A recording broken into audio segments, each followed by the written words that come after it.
San Diego, it's time to fire it up. From the beaches to the ballparks, from the Gaslamp to North County, no one knows America's finest city like he does. You can't just punt on a Manny Machado prime year. He's a fourth-generation San Diegan, born and raised in the heart of this community. Passionate, opinionated, and always bringing you the real talk on your teams, your city, and everything in between. Braden totally knows his stuff. He's ready for the next step. That guy is good. Live and local, it's the Braden Surprenant Show. But I think Braden's one of the up-and-coming young stars in the media game in San Diego. Now, here's your host, Braden Surprenant.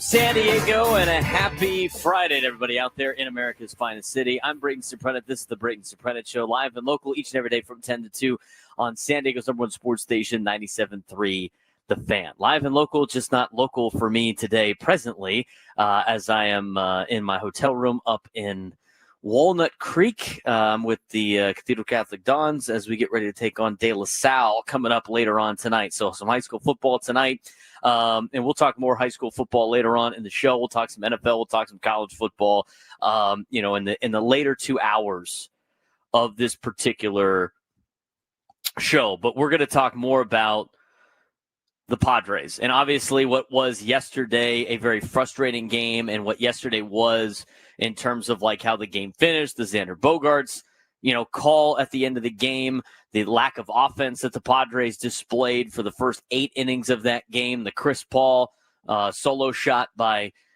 Jackson Merrill there in the 9th inning, give you a little bit of hope there, and then the fight after the fact, with the umpires leaving and the video that surfaced on social media with the Padres being, that was kind of the most fight we saw in them in the last 2 months, was right there with the umpires. It would have been nice if they had that a little bit more in the last 2 months of the season, but we have a lot to break down, obviously, with the Padres. Let's talk about overall the season in a nutshell. I think it's disappointing. I think, making the playoffs, it's hard to say that the season was a complete failure, but you look at what this Padres team was expected to do, the start to the season that they had, the money that they have spent on this team, the trade deadline that they had. And I know some things didn't go their way. Not having Ramon Laureano really hurt them, I think, in this particular postseason. But the reality is, the expectations are higher now for this club than they were in 2019 and 2020 when the Padres hadn't made the playoffs that many times. Before 2020, the Padres had made the playoffs 5 times in their history. They've played, 50-something seasons now in San Diego? And they've made the playoffs, 5 times before 2020. They've now made it 4 out of the last 6 years. But the thing is, it's not, to me, I think the standard has changed for the Padres where you are not just trying to make the playoffs anymore. You're trying to advance in the playoffs. And here's the thing. The Padres have gone backwards every year. 2022 went to the NLCS. Now, they had the huge collapse in 2023. 2024, lost in the divisional series. 2025, lost in the wild card series. We're not going in the right direction right here when it comes to the Padres in terms of their overall improvement or overall kind of appearance to making a run at a World Series. Now, there's a lot to break down from this game and this particular team, and we're gonna dive into the ins and outs of that. I want to hear from you Padres fans today. 833-288-0973, 833-288-0973. And people in the chat just say outrageous things too. Can't punt on a Manny Machado prime year, aged very poorly. No, it didn't. Punting on any of those seasons is a quitter attitude, and that's a loser attitude, and that's how you find yourself being and I saw this on social media, the blue Padres. I think that's the best way to describe it. I think A.J. Preller's done a great job in assembling this team. I think the team that he assembled here was good enough to win.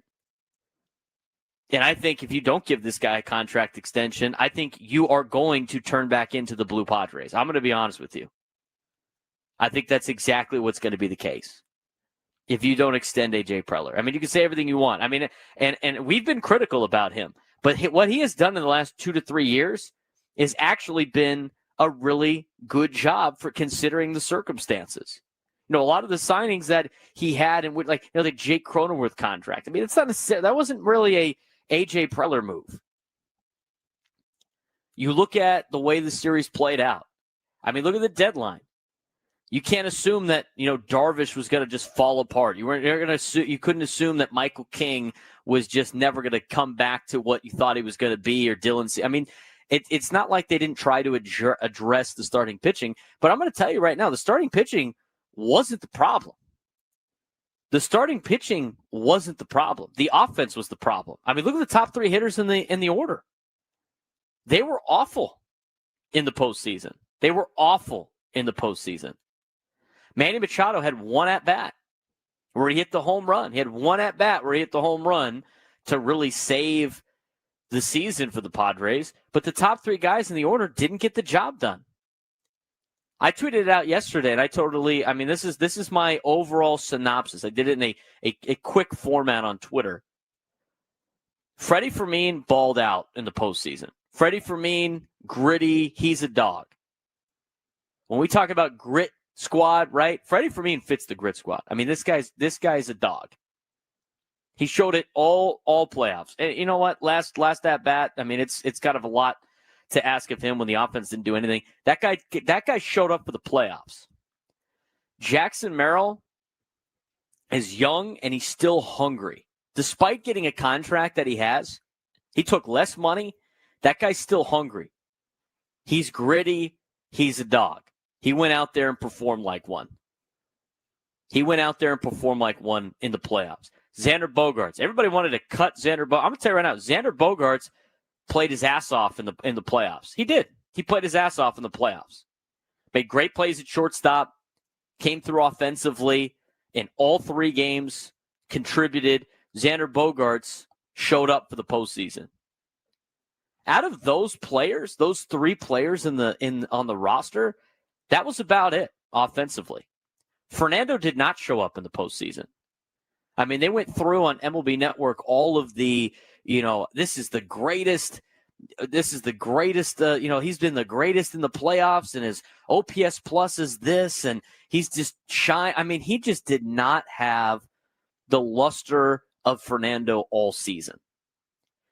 And the thing, I can't blame him on the leadoff position on that. I think him batting leadoff for what he is at his best is probably the best for the Padres. I like the way he was a little bit more patient this year, but you can't take away what makes him good in terms of like his pop. And he still has pop. I mean, watch this guy. Go watch him hit at batting practice. I mean, the guy's putting the ball almost to the video board. It's not like he doesn't have pop, okay? Just because he's not doing it in games. And I hate the whole steroid. No, he hasn't been the same since the steroids.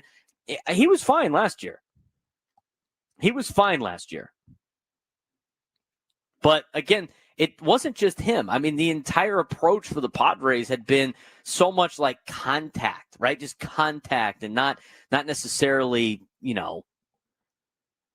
trying to hit for pop and hit the gaps and have high slug. I mean, I saw something last night about, the teams with the least amount of barreled baseballs. It's like the Reds, the Brewers, the Padres, and I think it was like the Red Sox. And 3 of those 4 teams have already been eliminated, and the Brewers might get eliminated in this next series. You never know. But overall, I mean, you look at the way that the offense played in the postseason, it was lackluster. And I wasn't too impressed with the Cubs either. I mean, the Padres gave the Cubs a lot. They had 2 bad pitches from Pivetta, and Yu Darvish he showed his age yesterday. I mean, he showed his age yesterday. I don't know how you can go about having Yu Darvish and maybe an offseason. I mean, that looked like the last time we will see Yu Darvish pitch. And people are like, why would he turn down the money? Guys, he requested to not get paid last year when he went on a leave of absence. I mean, that's not like a far-fetched conversation that Yu Darvish might just retire. I mean, he was disappointing yesterday. He ran into some trouble. I mean, they ambushed him, and it wasn't very good. But you look at the way that game was, and we're going to dive deeper into Game 3 But I look at how the season played out, and it wasn't really an enjoyable season. It wasn't the fun. Like, there was no times where they went on like a huge run and they looked really legit. Okay, at the beginning of the season, they went 14-3. Most of that team got cut or got DFA'd or wasn't part of the team or honestly was getting a lot of complaints about the roster at that point in time anyway. It's a disappointing season, I think. I think it's disappointing the way this season ended, knowing what they had, knowing that they had the ability to go on a run. I don't think they had a chance to win a World Series as much as they did last year. I mean, last year's team was a lot better. Last year's team was definitely more, I would say, gritty. I thought last year's team was, a team that had a great opportunity to win a World Series. And, as Greg Amsinger said on our show a couple of days ago, and everybody said it, that series against the Dodgers seemed like more like a World Series than the Yankees and the Dodgers last year. But I don't know how you can view this season as anything more than disappointing if you're a Padres fan. And the thing is I think the front office did their job. I think A.J. Preller did his job. I don't know how many times we have to fire coaches on this particular staff. It comes down to the players. And the star players that are under big contracts, with the exception of maybe, Xander Bogaerts and Jackson, they did not perform. They just flat out did not perform. Did not perform. And I felt good going into yesterday's game. I thought the way that they had played early and had opportunities, but all of the failures of this season, all of the problems that we saw and we continued to talk about, hurt the Padres in the playoffs. Not being able to get clutch hits with runners in scoring position. Not having the superstar. I mean, Jake Cronenworth's under contract for a long time. He was almost worthless in this series. I mean, almost worthless. I don't think he got a single hit. I mean, he was terrible. And you're getting $12 million. I mean, you're giving that guy $12 million a year. I mean, it wasn't very good. I mean, you could talk, and some people like Luis Ariz, some people don't. I thought that the way people handled we saw the video of him post-game, and Luis is a nice guy. And he wanted to say thank you to the Padres fans. I thought like saying F you in the comments is way too far. It's way too far. I mean, I understand. And I get both sides of it. I mean, if you want to be a fan base that holds people accountable like all the other fan bases, I get it. But at the same time, I mean, the FU things were just kind of ridiculous. And I'm going to be honest with you on that play that he had. It looks bad on TV. But I'm going to tell you right now, if I hit a seed at shortstop and it's right at the guy, I'm going to pause coming out of the box. It's a natural reaction. You get frustrated. He probably paused a little bit too much. But I'm going to pause a little bit, and then I don't necessarily know. Even if he didn't pause as much, he hit a seed at shortstop. Every one of you that says I would have been sprinting out of the box is a liar. There's no way you would have been sprinting out of the box. There's nobody on this team, on this Padres team, would have sprinted out of the box. He hit a seed right at the guy that has made every single play, drops it. It's like you pause for a second, and then you start to keep going again. He was never going to beat that out anyway. It'd be different if it was a ground ball. But I think it's a disappointing season for what this team was able to accomplish and how good that they were. And I said this too, like making the playoffs is a good accomplishment because there's not a lot of teams that make the playoffs. But I will say this. I said on the roundtable, to me, this team should have made the NLCS with the players that they had. They had a good path in front of them. They could have played better. I mean, the players needed to play better, and they didn't. They dropped the ball. And you finally saw some life there in the ninth inning, but they had 8 innings before that, and a lot of at-bats that were just given away that could have been a lot better. I thought the pitching staff was outstanding. The bullpen was great. I mean, the bullpen played their ass off, too. Mason Miller's he was a dog. Adrian Morejon, dog. Robert Suarez, he was okay. He gives up that bomb right there. It makes it 3-0. But the reality is, I don't know how anybody, and we brought this up, I don't know how anybody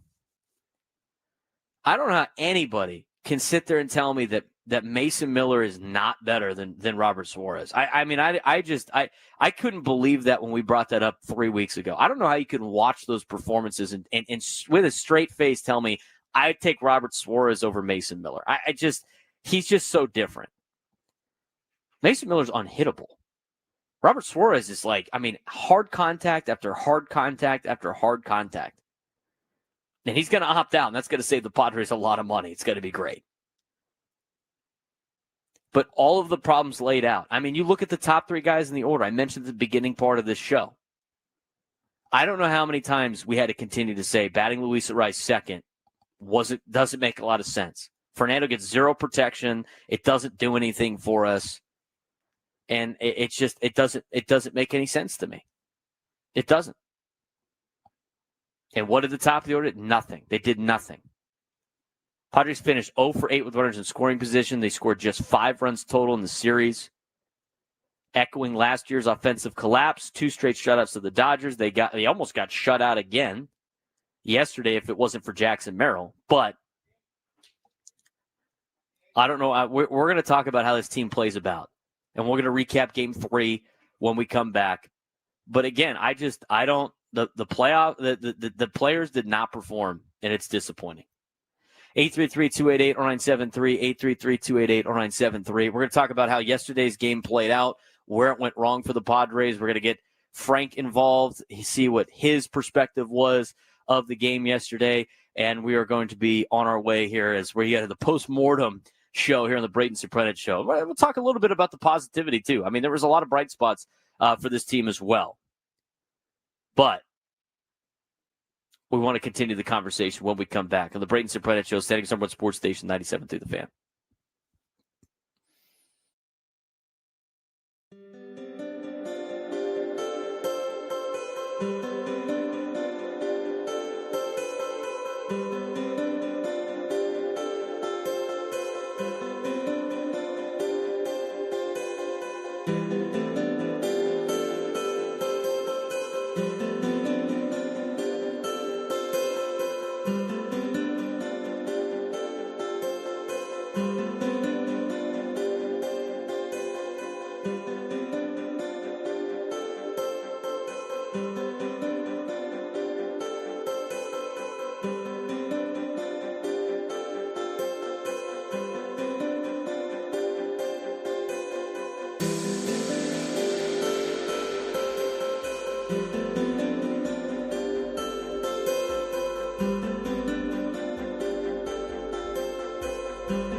All guests on 97 to the Fan join us via the David P. Shapiro fan hotline. Facing criminal charges, trust David P. Shapiro criminal defense attorneys, helping clients regain control since 2010. Visit davidpshapirolaw.com. A new sponsor for us on the hotline. We will be using that a little bit later when Drake Hills joins the show at 1:35. Gets you excited for San Diego FC as they get ready for playoff time here near the end of October. So we do have more playoff sports here in San Diego. Should be good. We'll also have Skyler on at 12:35, so we can talk some college football. We're going to try to flip it a little bit, take your minds off baseball a little bit in the second half. But this first couple hours, we're talking all Padres. We're talking all Padres. I mean, we could talk about yesterday's game. I mean, there's a lot of places where yesterday's game went wrong. And I have there's a lot of questions, I think, from how the game was managed and where everything is. And here's my thing. You could blame like Victor Rodriguez as much as you want. And I honestly think the approach is a little bit off. At the beginning of the season, I liked it. I said, like, finding different ways to win games is great. But that was when they were also hitting for power. I mean, you still have to hit for power. Like, just being a contact team is not great. But when you're a team that can put the ball into the gaps, hit the ball over the fence, it's a nice element to be able to put the ball in play and play a little small ball. You have to be able to do both. When you could do multiple things, it makes you a well-rounded offense. Unfortunately, the Padres only did the small ball aspect. You need to have slugging. So at the beginning of the season, when I said, like, hey, Victor Rodriguez is doing a great job, they were slugging and they were playing a little small ball. Now they're just like, all right, we're just going to bunt and get guys over and we're going to be contact. And I think, and I don't know how the approach was, but it's interesting to see how all of these players that they signed just magically just became guys that could not put the ball over the fence and guys that could not slug. I mean, they went in and got guys that could slug. Still, no slugging for this team. It's just it's hard. It was hard to watch. And here's the thing. Like Fernando, it was not that, statistically, it's not going to be that bad of a season. He played great defense, but like his moping around and everything for the whole year is tough to watch. And I texted this to one of my friends. I was like, for a guy that was so fun to watch, like he was must-watch television when he first came up with all the plays that he made and the ability that he had. I mean, up until last year, too. Even last year, he was like fun to watch. Guy was electric. As the kids say, and I'm surrounded by 68, 16 to 18-year-olds on this trip. The aura of this guy was incredible. He went from one of the guys you have to stop what you're doing to watch him hit to a guy that it's not even fun watching him play anymore. It's not. It's not fun watching him play. I mean, his at-bats in this series were awful. They were awful at-bats. Complete, awful, insert your own word here. They were terrible at-bats. I mean, he was like, looked like he was already ready to move on to the off season with some of his at-bats. Again, they could say what they want. And this team does like to say about like grit and all that other stuff. We are an actions over words show on this show. And the actions of him and his body language was not very good. It wasn't very good. Now, I don't think that means it's over for him. And I don't think you should trade him. I mean, people just like to do extreme stuff to just see if anybody will listen to them. But he needs to have a good offseason, and he needs to figure out whatever is making him not the player that he was, if it's off the field or if it's on the field. I mean, he just needs to be a little bit better. It was tough to watch. Watching Fernando play. It was tough to watch. But I still think he has the ability to be the guy. I'm not giving up on him. And you have him under contract for a long time. I think trading him away would be catastrophically bad.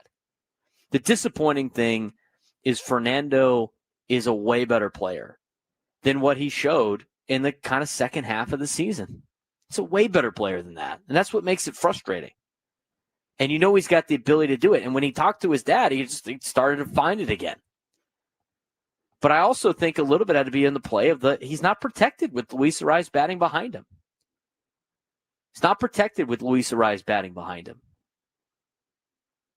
But it was tough to watch him play. It was. It was hard. It was hard to watch him play because you know that he's been so much better. And you've seen him when he is like energetic and happy and everything's going well.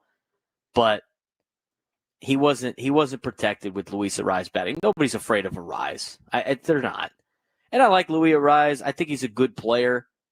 I think his skills you can benefit from. I don't think it's in the number 2 spot in the order. I really don't.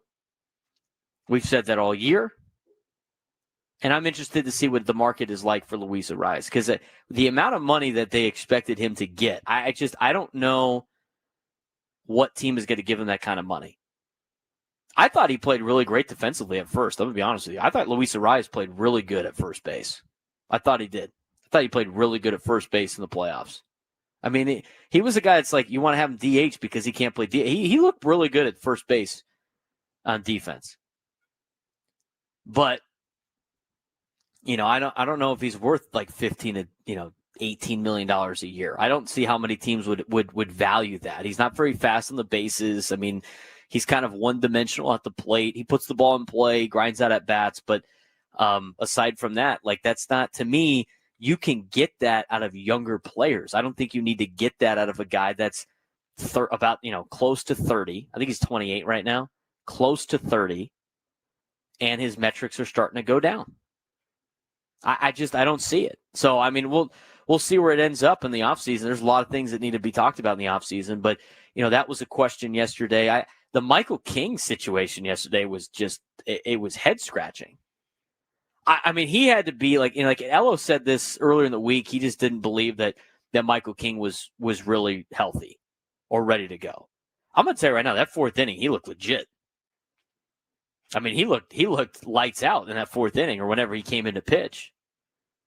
And you watch him pitch. I mean, the way that he pitched in that game, it's like, what were they saving him for? Unless they didn't think he was healthy enough to continue. I mean, that would be the only thing as I try to give, I try to give the benefit of the doubt for some of these decisions. But to me, it's like the way King pitched yesterday, why didn't they start King?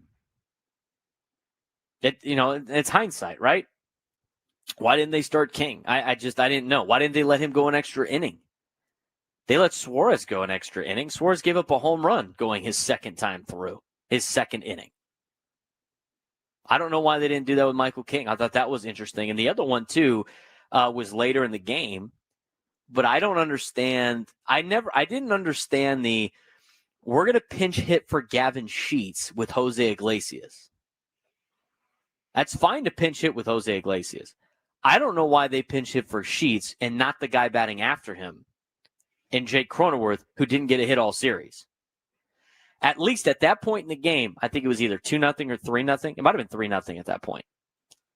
At that point in the game, Gavin Sheets can still run into one and put one over the fence. I don't understand why they decided to pinch hit for him and not pinch hit for Jake Cronenworth, who had been absolutely nothing in the postseason. It didn't make any sense to me there either. So a couple of head-scratching moves I thought from yesterday's game. It didn't make a lot of sense, and I'm sure there's some reasons for why they did what they did. But again, that was a tough game to watch. I thought yesterday's game was like so many different San Diego Charger playoff games that I'd watched. I thought yesterday's game reminded me of San Diego State basketball in the national championship. It's like they held around. They hung around the entire time. You were just waiting for that big run that they needed to go on, and they just never got it. And that's what made it frustrating. I mean, that looked like one of the Chargers-Steelers playoff games. It's like you're right there. You felt like they're keeping us alive. They're keeping us alive. They're keeping us alive, and they just never took advantage of it. Frank Marchese back in studio. What did you see out of yesterday's Padres game? Again, just frustrating, and I've been saying it for the last 2 months. It's Frustrating baseball is frustrating baseball, no matter who you root for, no matter who you're watching. And for a group of players to, again, insist on underperforming all series long. 2 for 22 between Manny and Fernando. 2 for 22. That's unacceptable.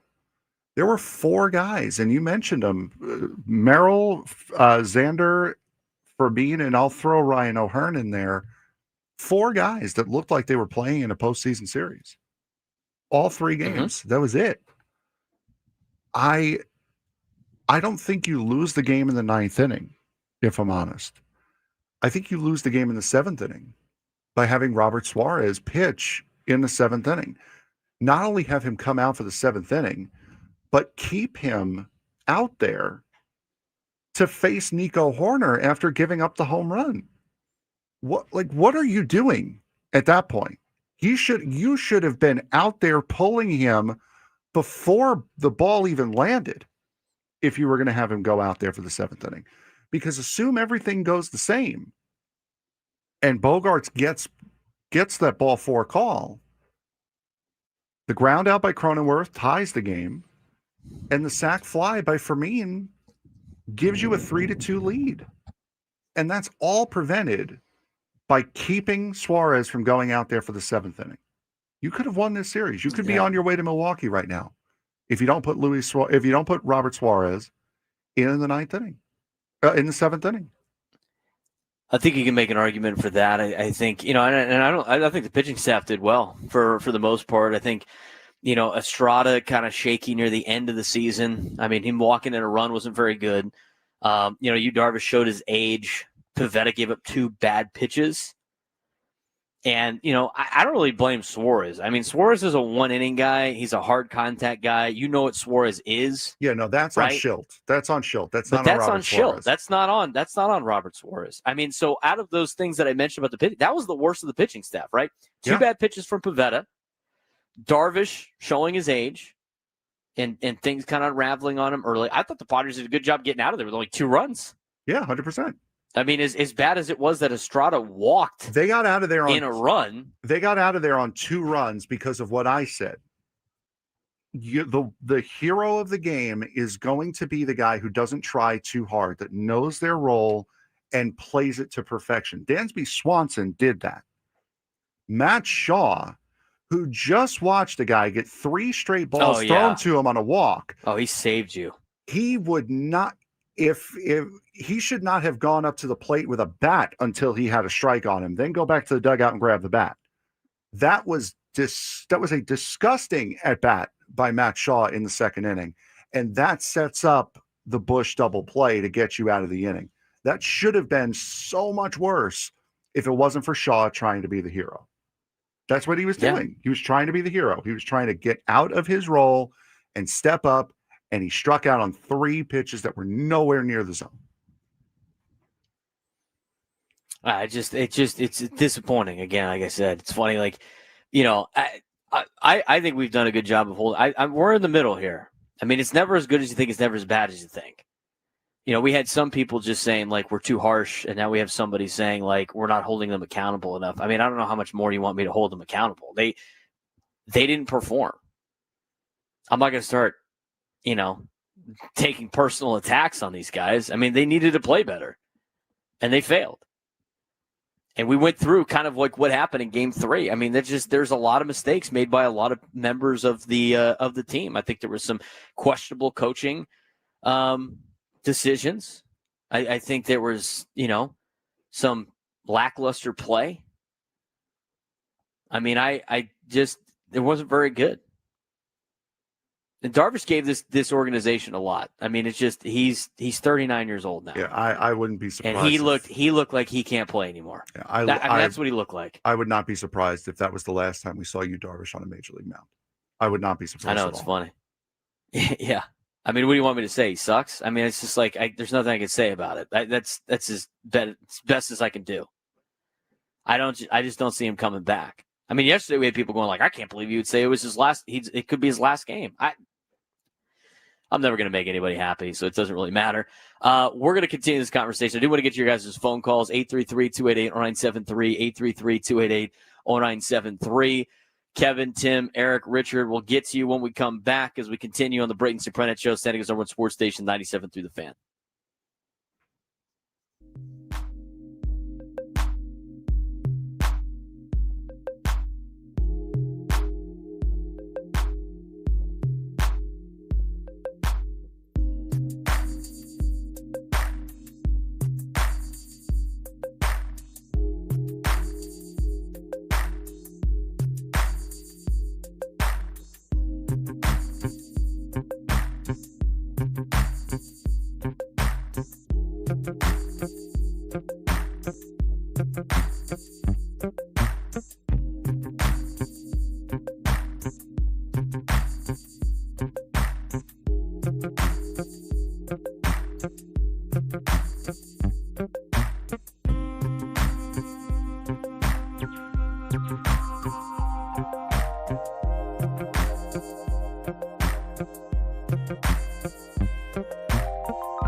All right, welcome back on a Friday to the Braden Surprenant Show. A lot of people obviously upset about yesterday and yesterday's results. I'm sure everybody's got the solution out there to the San Diego Padres problems. I'm Braden Surprenant. He's Frank Marchese.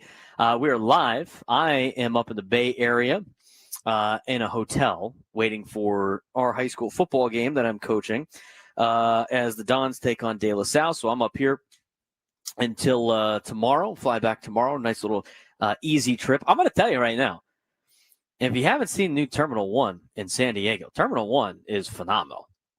I had to watch the last 2 innings of the game at Terminal 1, which wasn't the best. I couldn't hear the sound on everything, but I did see it. Get to watch the game. It's spacious. There's good food options. It actually looked like a real airport. San Diego actually looked like they had a real airport like everybody else. It was great. It's great to see. Great to see. But yeah, if you are flying Southwest and you fly to Terminal 1, it's not bad. If you're flying to San Diego and you land at Terminal 1, pretty great. Anyway, let's talk about the Padres. People are saying some outlandish things right now. Just outlandish things. I feel like people are making up things in the YouTube chat just to see if it's so ridiculous that we even acknowledge how ridiculous it sounds. It's so ridiculous. Some of the things are just what are you talking about? Crazy. I mean, the people, this is the one that killed me, Frank. I mean, I have to address it. The people that today are saying trading for Mason Miller was a waste might be in line for the most foolish comment of the day. That's a foul. That might get you kicked out of the YouTube chat. I mean, what? What are we talking about? Could you imagine if they didn't make that trade right now? Could you imagine? Who's pitching then? Wandy Peralta? Yuki Matsui? And like I told you, those are just people that want to be mad at something. They have no idea what they're mad at. They're just mad at something. And that's foul on Juan Orozco in the chat too. Can't punt on a man. That's a foul. No, it's not. He draws the foul. You can't waste years. You want to punt and go into a rebuild for 3 years? Yeah, exactly. Let's see what Manny Machado looks like in 4 years, man. Let's see it. Them punting on a Manny Machado prime year is them trading people away, trading a bunch of people away and just giving up on the playoffs. Losing a playoff series is not punting on the season. No. Well, he's saying that they should have sold at the deadline and started to get some prospects and rebuild. That's called punting. That's punting. That would be crazy. Could you imagine what this team would look like for the next 3 years? Could you imagine? Do you want to go back to being the Blue Padres? I don't want to go back to being the Blue Padres. I mean, we're all upset. But you can't let the emotions just take over and just start saying outlandish things. You got to try to keep it a little even keel. That's why, Frank, we've pissed everybody off today, because the people that want us to hold them accountable say we're not doing it enough, and the people that want to, look at sunshine and rainbows are sitting there going you're being too hard on them. That means we're in the right spot right here. Yeah, more or less. Let's go to the phones. I'm sure this will be great. Let's go to the phones. Nothing can go wrong when you go to the phones. Yes, exactly. It's the chat that can talk to you. That's right. We're going to start with Tim in Oceanside. Tim, you're on the Braden Surprenant Show. What's going on, man? Hey, good morning, guys. It's still a great day to be a Padre fan, folks. I mean, these people that you just mentioned talking about starting over and wholesale changes and things, you're right. That would set us back years. I mean, we're right there. But I want to ask you something, Braden, that maybe you can, verify for me. Throughout the season, and I watched a lot of Padre games and attended a lot of Padre games, it always felt to me Mike Schultz stuck with the starting pitcher just a little bit too long in several cases. I honestly think we could have been at 93 or 94 wins, because 6 or 7 times where maybe if he pulls that guy a little earlier, and the same thing happened in the playoffs. I think he hung with Darvish too long. He really hung with the starting pitcher in game 1 too long. It's just when they start to get in trouble, I think he just wanted to believe in them rather than lead them. And you and I, I was coaching forever. I've told you some of the kids even that went to Cathedral that played basketball for me. A on the traveling circuit.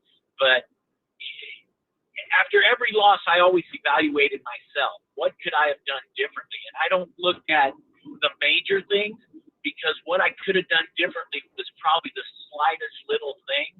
But I think we lost a lot of games by not switching out the pitcher quick enough.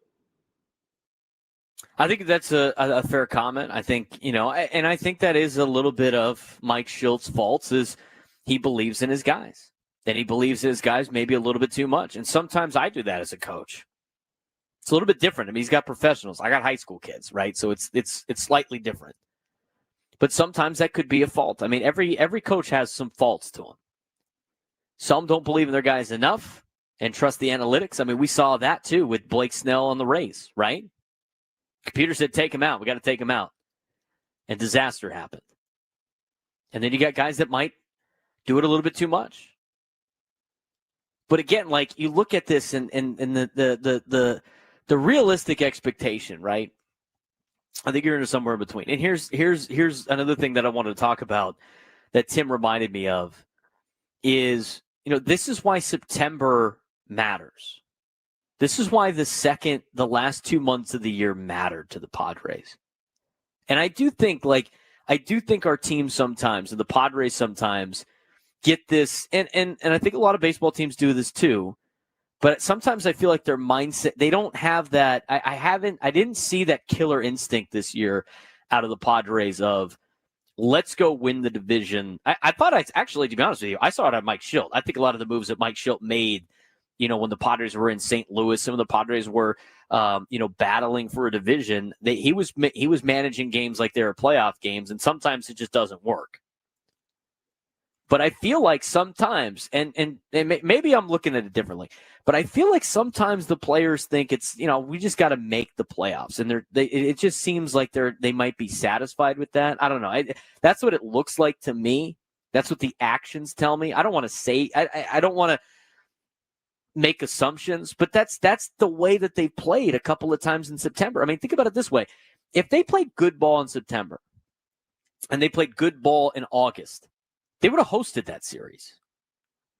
I tweeted that out. Somebody's like, there's no guarantee the bats would have been better at Petco Park. I'm going to tell you right now, the Padres fans and the home field advantage that they have, look how important home field advantage is. How many blown calls did the umpires have in favor of the Cubs that had to get overturned by replay? It's an advantage. It is an advantage. They could have had that series here at Petco Park, and you guys could have made an impact in that particular series. The home record's great. The Padres play so much better at home. And that's one of the benefits or advantages the Padres have that they didn't get to deploy, was their home field advantage. They lost that series in September by not getting after it and trying to get the home field advantage. And I'm not going to say they didn't try, because they definitely tried. I mean, it's not like they don't care. They definitely care. You saw it yesterday in that video where they're mad at the umpires. I mean, that was a crazy video. But that's the point where you have to try to win those games in September to get to home, to get to host some of those games. They had opportunities. They didn't take advantage of it, but that was the entire season for the Padres. Were opportunities after another. I mean, the Dodgers were just giving them the division with how poor they played in the second half, and they didn't take advantage of those opportunities in the season. They had opportunities multiple times during the season to blow games open. They didn't take advantage of it. They had opportunities in the postseason against the Cubs to blow a game open, to get a lead, to win the games, and they failed to do that. I mean, I think you could look at 2025 and go like the season of just missed opportunities. I mean, to me, Frank, that seemed like a big factor. I think you could look back at the last 2 months of the season and be like, this could have, better play here could have been a lot better, or could have made an impact in the postseason. 833-288-0973, 833-288-0973. I'll try to get out to another one here. Let's get out to Kevin in Chula Vista. Kevin, you're on the Braden Surprenant Show. What's going on, man? Okay, happy first day of the off season. Gives us an opportunity, I think, to pause and reflect. And it's going to be okay. You know, I've watched this since 1969, so I've been through a lot worse. And you know, that's the truth. And anybody that can go back that far knows what I'm talking about. So thank you to 97.3 as well. All you guys from the morning right up through the end of the day with Scraby. I know it's hard to take so many hours of so many weeks and so many months to continue to bring material without being redundant and boring. And you guys are anything but. And kudos to all of you, Braden. Thank you, Frank. And Frank, remember the amazing Mets of '69 and Ed Kranepool and Jerry Kuzman? That was a good year. So that should be a good thing to be happy about today.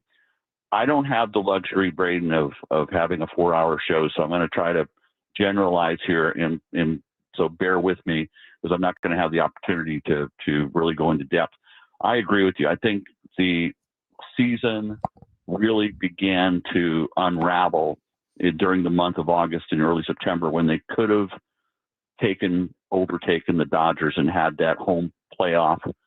And look, we could have been playing the Cincinnati Reds instead of being on the road. And that to me is a shame. The collar got tight. They didn't respond. What troubles me about this team is a couple of things, maybe 3 things. Number one, I think the management structure, top to bottom, overestimated their starting pitching or lack thereof. It needed to be addressed. It didn't get addressed. Kevin, that's a good point. We're going to talk. We got to get some breaks. Sorry, man. We're going to talk a little bit more about what Kevin said. We'll get back to your phone calls. 833-288-0973. 833-288-0973. Braden Surprenant Show, hour in, 3 hours to go here on a Friday. San Diego's #1 sports station, 97.3 The Fan.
Can't count on much, but you can always count on Sundays with the NFL and CBS and Paramount Plus. Stream your local NFL game live every Sunday, all season long, starting at just $30 for your first year. That's like $250 a month. Visit ParamountPlus.com/NFL to get started today.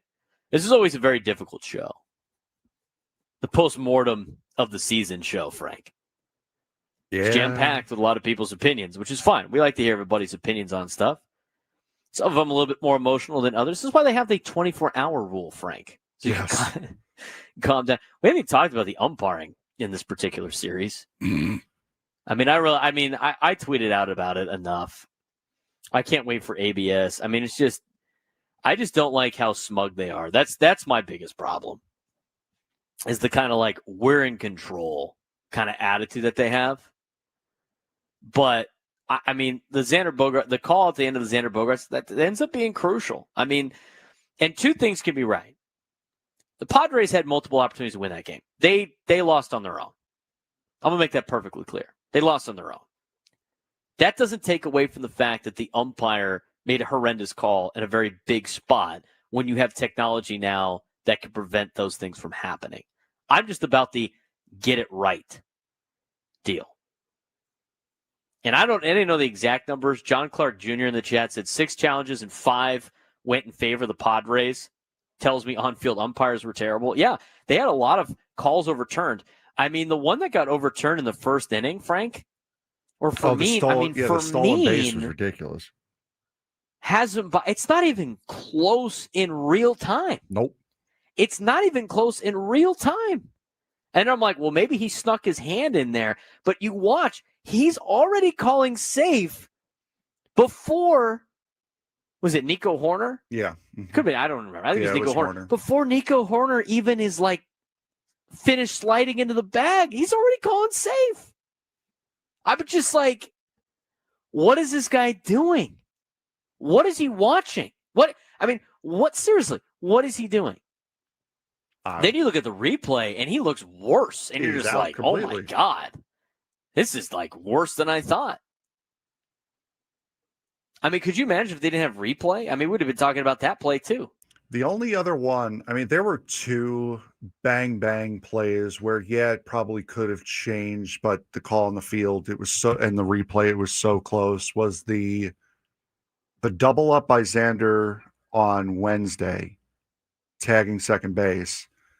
That was one where you can live with the call on the field, but maybe on replay it looked a little bit closer than it actually was, but you can't tell. That's the only one that didn't get overturned, by the way. No, there was the other one that I was going to bring up was the play at home that would have made it 4-0, I think, where he was called out on the field, but it looked like he may have gotten his hand in there. Well, it looked like that because they didn't show the beginning part of the replay where he tags the front part of his hand. They just showed the ending replay. Yeah. They didn't show the first part where he tags him. Those are the only. That's on ESPN right there. Those are the only ones that you could have say, I can live with it either way. But other than that, no. The calls on the field were horrific in this series. It wasn't good, and I think apparently all the other series were like that too. They had MLB umpire auditor or whatever like that, I think is on Twitter. I got to see the exact. What, the umpire scorecard? No, it wasn't the scorecard, but the umpire auditor for the entire wild card series. This is what it was tweeted out. He goes, in today's elimination games, they post the video of the Xander Bogaerts call. In today's elimination games, all 3 umpires called below league average games. They were below league average calling games. Umpires David Rackley, Mark Rippinger, and DJ Rayburn combined to miss 36 calls just in yesterday's game. Jesus. I mean, it's just, and I get like here's my thing. I hate the human element conversation because nobody's like excited for MLB. Like, you know what I really love about baseball? You're watching the wrong call. At some point in the game, they could throw a pitch and it could be not a strike, and they can call it a strike, and you just don't know when it's going to happen, and it's going to impact the game. I love that about baseball. Have you ever heard anybody say that about baseball? No. Oh, it's part of the game. We love the game. Nobody says that. I'm just about getting it right. Just get it right. I mean, it's especially with technology now. It's so easy to do. Just get it right. I don't mind the umpire back there like calling balls and strikes. It's fine with me. But there should be definitely some replay involved at this point in time. It's the same thing with like the NFL. Like that Saints game in the playoffs. Yeah. Mm-hmm. And here's the thing though, too. Nobody cares about this during the regular season until it ends somebody's season, and then you have change. Nobody makes, and it's usually the case. It's usually the case for big market teams. I mean, if that was reversed, Cubs fans incensed, they would immediately put out like a statement, and it would have been like a huge, major problem. You were saying? Nobody makes a better case for replay than the umpires do. Nobody. I know. They do it to themselves. Exactly. They kick themselves. They shoot themselves in the foot all the time. If you don't want replay, prove you can be better. No one's expecting you to be perfect. Just be right. Just be right when it matters the most. And they were right at the wrong time. They were right when it mattered the least every time. They were wrong when it mattered most every time. Yeah. And again, we spent the entire first hour talking about what the Padres did. We even started this segment going, the Padres failed to win on their own. But that doesn't justify or give the umpires an excuse for not being good. I'm tired of watching them not be good. They're just not good. And I don't think, I don't even get me started with high school football officials. I mean, it's painful to watch. It is painful to watch. But at least with the high school football officials, it's like the beginning part. They're learning, they're trying their best, right? It's just a different level. These guys are paid professionals. They have to be on. And there's no accountability press conferences. And here's the thing. Here's the difference. And this is what I want to point out. Okay. Does everybody remember? I know everybody remembers it. Remember Ed Hockley? Remember when Ed Hockley missed that call against the Broncos that cost the Chargers a game? Yep. Do we all remember that? My Pop Warner coach, Tim Pedraza, was on. He was on that officiating crew. He is an NFL official from San Diego. He was on that officiating crew. Ed Hockley at the airport was incensed. I mean, he was so upset that he missed that call. It bothered him, and it still bothers him to this day that he missed that call. I mean, we were told, he told the story. I've heard the story multiple times. He was like, he looked like somebody in his family died at the airport after that game. It bothered him that much that he missed that call.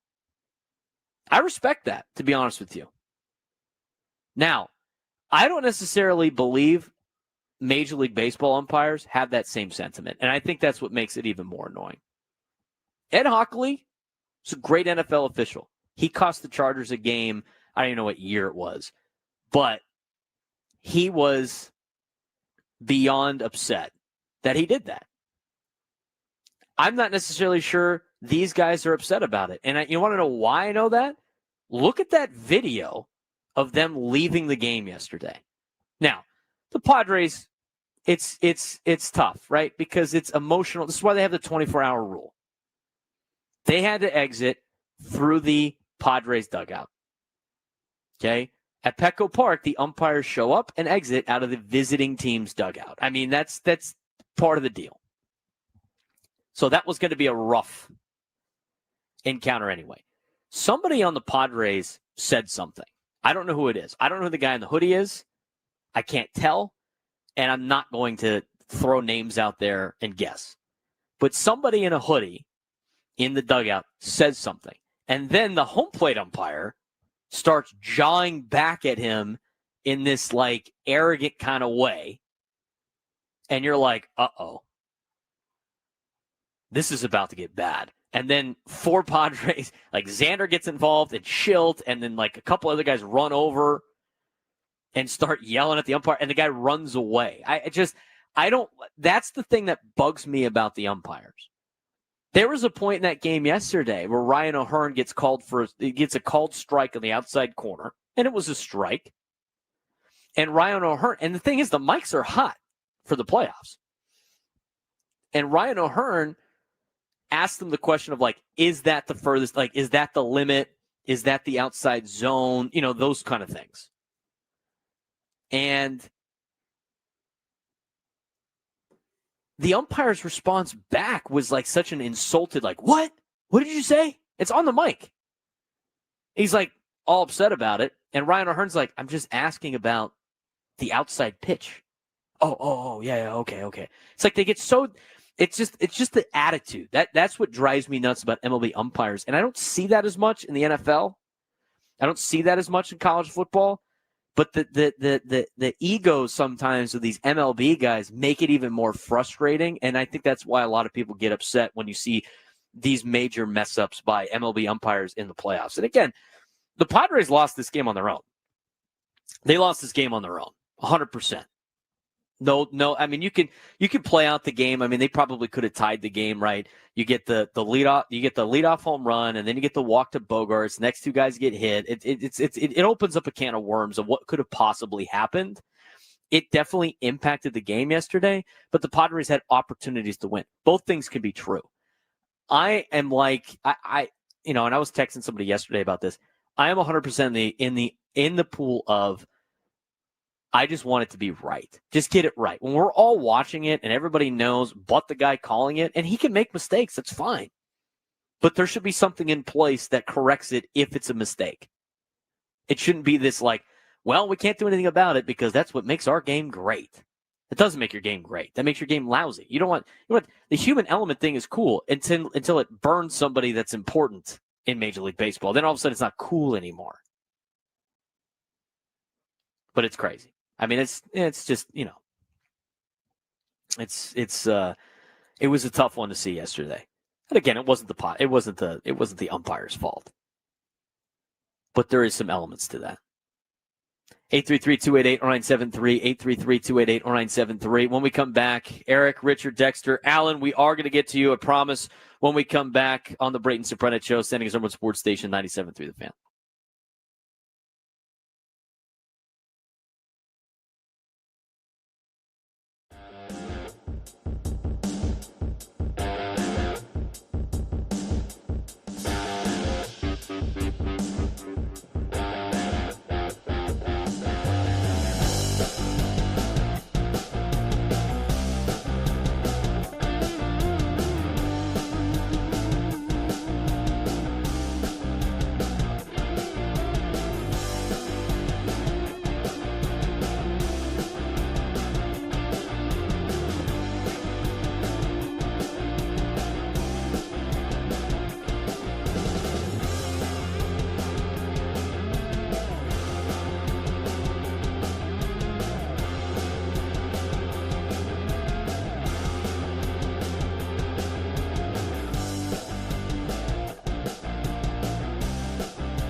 Braden Surprenant Show, live and local each every day from 10 to 2 on San Diego's number one sports station, 97.3, The Fan.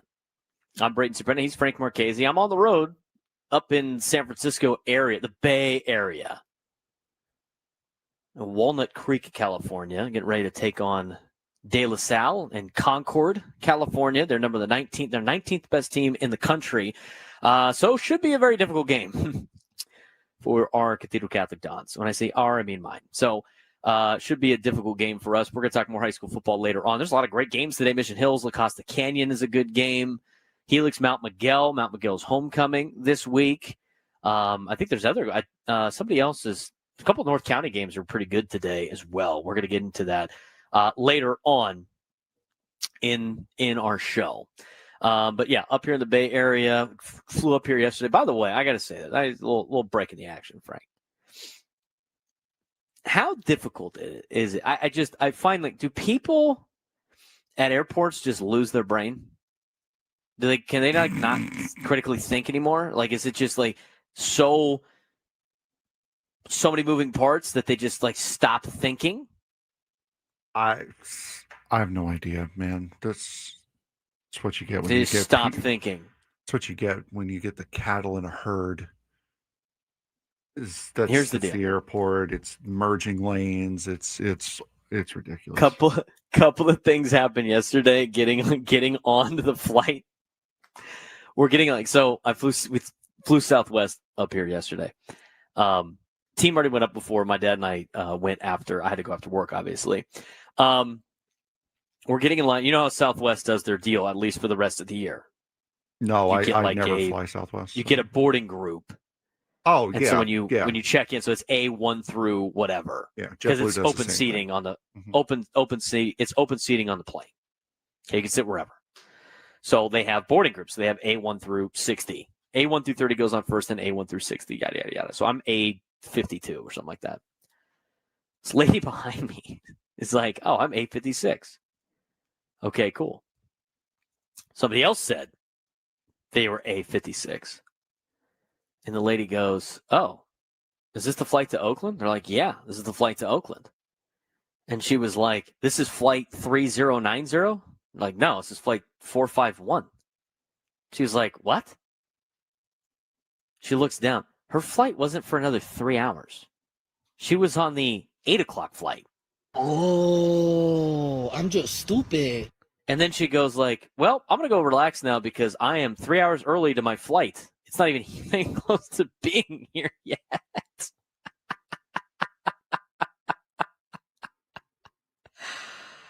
Oh, man. I love it. Then you get on the plane. Now it gets better, Frank. People on planes crack me up. It's just so funny. People on planes crack me up. So on these new Southwest jets, these MAX 8, 737s, whatever they are, they want you to put your bags where they're like stacked like this, if that makes sense. Yeah. So instead of putting it in flat, yeah. I mean, if I had my bag not unpacked, I would have showed you. Yeah, instead of putting it like you looking at your hand, instead of having it flat, like this, they want you to put it like on the edge of your hand. You go like this. Yeah. Right. There are pictures plastered all over the airline saying to do it. Everybody that puts their bag up puts it in like this. Flight attendant. Stack it on its side. I watched 15 people do that in front of me. And I'm like, bro, what are we doing? Did anyone argue? Literally, it's not, some of them did. I feel very confident I was right. It says it on the thing. Please stack your bag vertical, whatever. Inside the overhead compartment, they have a mirror, and then they have two gigantic graphs of like bag, flip, here. No, yes. They couldn't do it. They couldn't do it. And here's my favorite on planes. Do we understand, people? Do we all understand this? Let me ask you, Frank. Do we understand that when the overhead compartment is closed, it means it's full? Do we understand that? Apparently not. That is pretty much procedure. If it's closed, It's full, which means you're not going to open it and find space. Flight attendant, that's full. Don't open it. Person goes, it's full. What do I do with my bag? Flight attendant, God bless you, flight attendants out there. God bless you. I would have lost my mind probably 1,500 times. Then the guy, and he ends up sitting next to me, which makes it even worse. One of the guys opens the hatch of the overhead compartment, tries to put his bag in the wrong way. It's already full. Then he starts moving a bag around, and he's like, you can't close that one because that bag, she's trying to explain to him. He then stacks a bag on top of a bag to put his bag in there, and they finally get the thing to close. And he sits down, he was like, I was just trying to help. And I'm like, bro, what? And then the flight attendant yells at him, and the guy goes like, oh, just like my wife at my house. You know, some things just never change. Hey, I wonder.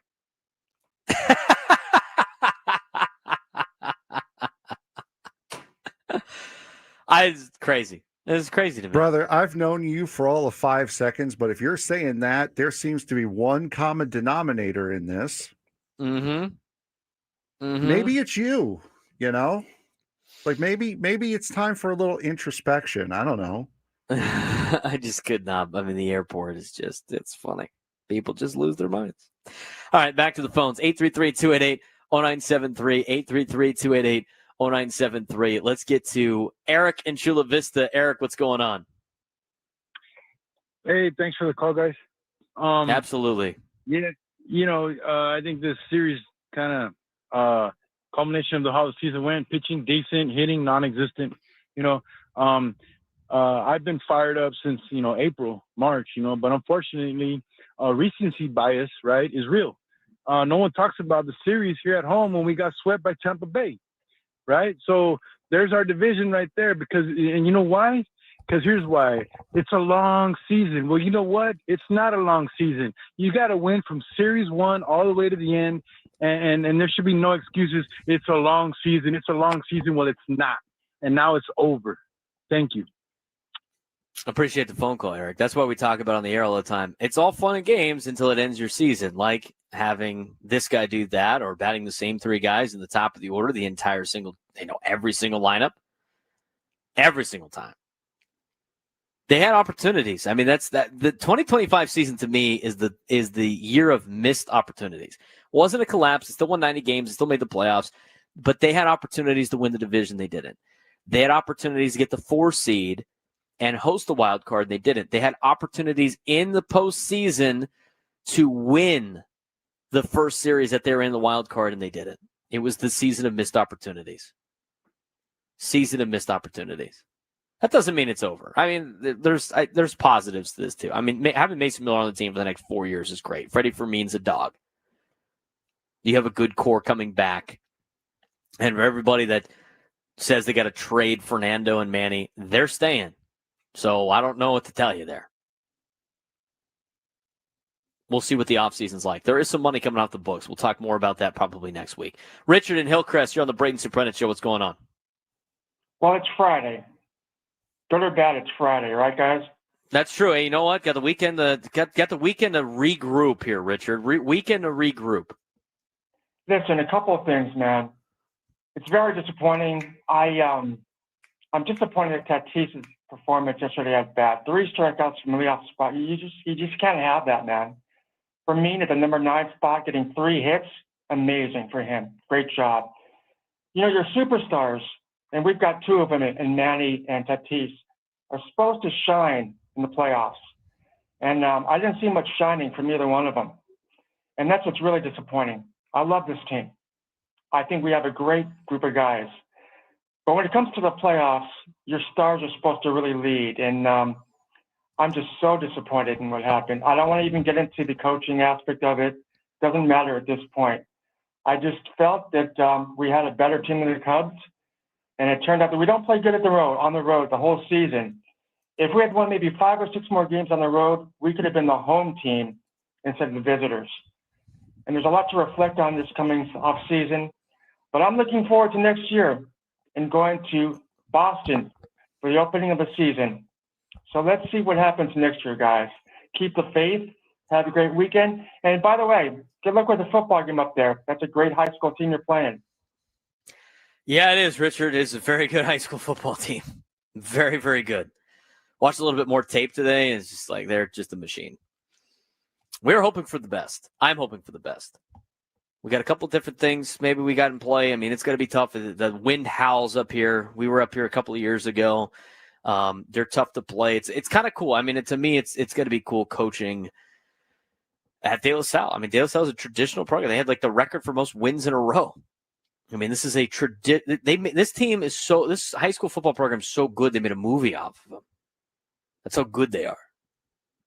We'll talk more about that later. So, on the road with the Dons, it's kind of a fun experience for our kids to be able to travel, their second travel game, and we'll talk more about that later on. 833-288-0973, 833-288-0973. Yes, JV and varsity are up here. Varsity traveled last night. JV is traveling this morning. Kind of double dip for us. But the thing is, it's like a lot of the big teams in San Diego got to travel out of San Diego to play. And we got a lot of teams doing that now. Lincoln travels to Hawaii. They travel to Vegas. They go all over the place. We have, since I've been a coach here, we've traveled to San Francisco and Sacramento multiple times. We've gone to LA a couple of times. We've gone to Vegas a couple of times. I think we're going to Arizona next year. So high school football is just a different deal in San Diego now. 833-288-0973, 833-288-0973. Dexter in Spring Valley, you're on the Braden Surprenant Show. What's going on, Dexter? Hey, guys. I just want to bring up a couple of points. One of them was I'm glad I didn't watch the game until I got home and watched the lowlights on YouTube, because everything that I saw with you, Darvish, reminded me a lot of Ken Caminiti's last at-bat during the 98 World Series. It was tragic and very sad. And it broke my heart to see somebody so great like that go out the way they did. That made me sad. The second point that I want to bring up is, well, you already kind of talked about it a little bit with regards to free agency. I went down that rabbit hole this morning before starting work, and there are a lot of guys that I know that they're not going to pursue. And I'm just talking about our guys, like Arise and Suarez and those guys. So that's, like you said, a lot of money off the books. And the albatross that is Eric Hosmer's salary is off the books next year. And I'm not going to think about free agent go after right now because it's too soon. But I have my ideas, and when it's appropriate, I'd like to share them. But yeah, we have an opportunity, hopefully, with a lot of money coming off the books, to go out there and get some guys like a real first baseman, a power hitting one, if you get my meaning, and a couple of really good strong arms. So I just want to hear what you guys think. I agree with you on some of those things. We'll talk about free again. Body's still warm, so tough to talk about the off-season moves yet. But there are a lot of players I think the Padres are just going to let go at the end of the year. I mean, the only player, I look at who's a free agent this year. Ryan O'Hearn's a free agent at the end of the year. Thank you for your service. I can't imagine the Padres are bringing him back. Maybe they do. Maybe they think they could get Ryan O'Hearn for less than $8 million. He signed a 2-year, $11.5 million deal with the Orioles 2 years ago. If you could get him for under 15, there's a power hitting first baseman. He'd be on my tweet, kind of okay. Kyle Hart has a club option. They're not going to pick it up. There's no way at $5 million. Jose Iglesias, a free agent. We thank you for your service. Elias Diaz has a mutual option. You're not picking that up. We thank you for your service. Ramon Laureano's got a club option. I think they got to pick that up. I think that's an absolute no-brainer. $6.5 million to bring Laureano back. Sounds good. Luis Arise, thank you for your service. I'm not signing him. I'm just not. He's not worth – he's getting $14 million right now in arbitration. Somebody's going to pay him $15 to $20 million. $20 million's on the high end. If somebody pays Luis Arise $20 million a year, that is financial malpractice, in my opinion. Thank you for your service, Luis. It's been fun, buddy. But, we're not giving you a contract. Dylan Cease, thank you for your service. Thank you for your service. Thanks for throwing a no-hitter. I can't imagine giving Dylan Cease a contract. Nestor Cortez, thank you for your service. Maybe you bring him back on a low-money deal to get an arm in camp to try to make the team. Those are your free agents. Not really interested in signing any of those particular players. Now, Robert Suarez has an opt-out. He opts out. Thank you for your service. We got a new closer now. His name's Mason Miller, and Mason Miller costs us $765,000 or whatever ARB1's going to be, which will probably be in the couple millions. Thank you. Michael King is the only player, and I mean the only player, that should be getting a contract off this team. That's a free agent. He is the only guy. Everybody else, we'll see you later. I don't know if Wandy Peralta is going to opt out of his deal. If he does, good news for the Padres. They could save, $9 million. But I think that's the case. And I honestly, I'm going to tell you, I think Darvish I think he might retire. I really do. I really think he might retire. I mean, I know it's a tough way to go out for him, but I think he might retire. He actually makes less money next year. So with all of that, you're getting, 1.5 off the book, 3 off the book, 1 off the book for Kyle Hart. Ryan O'Hearn's gone, but even though most of that money was paid for by the Orioles, we'll see what happens with Michael King. $14 million off the books, $13.7 for Arise and Cease. Nestor Cortez only got half of that, so that's not too much either. All that money's coming off the books. I think I'd work on trying to get Adrian Morejon a contract extension. He's going into arbitration 4 next season. And guess what? You don't have to pay Eric Hosmer anymore. That's $12 million again off the books. We'll talk more about that next week. 833-288-0973, 833-288-0973. We got to take a break. We'll get back to your phone calls as we continue on the Braden Surprenant Show, San Diego's #1 sports station, 97 to the Fan.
All guests on 97 to the Fan join us via the David P. Shapiro Fan Hotline. Facing criminal charges, trust David P. Shapiro criminal defense attorneys helping clients regain control since 2010. Visit davidpshapirolaw.com.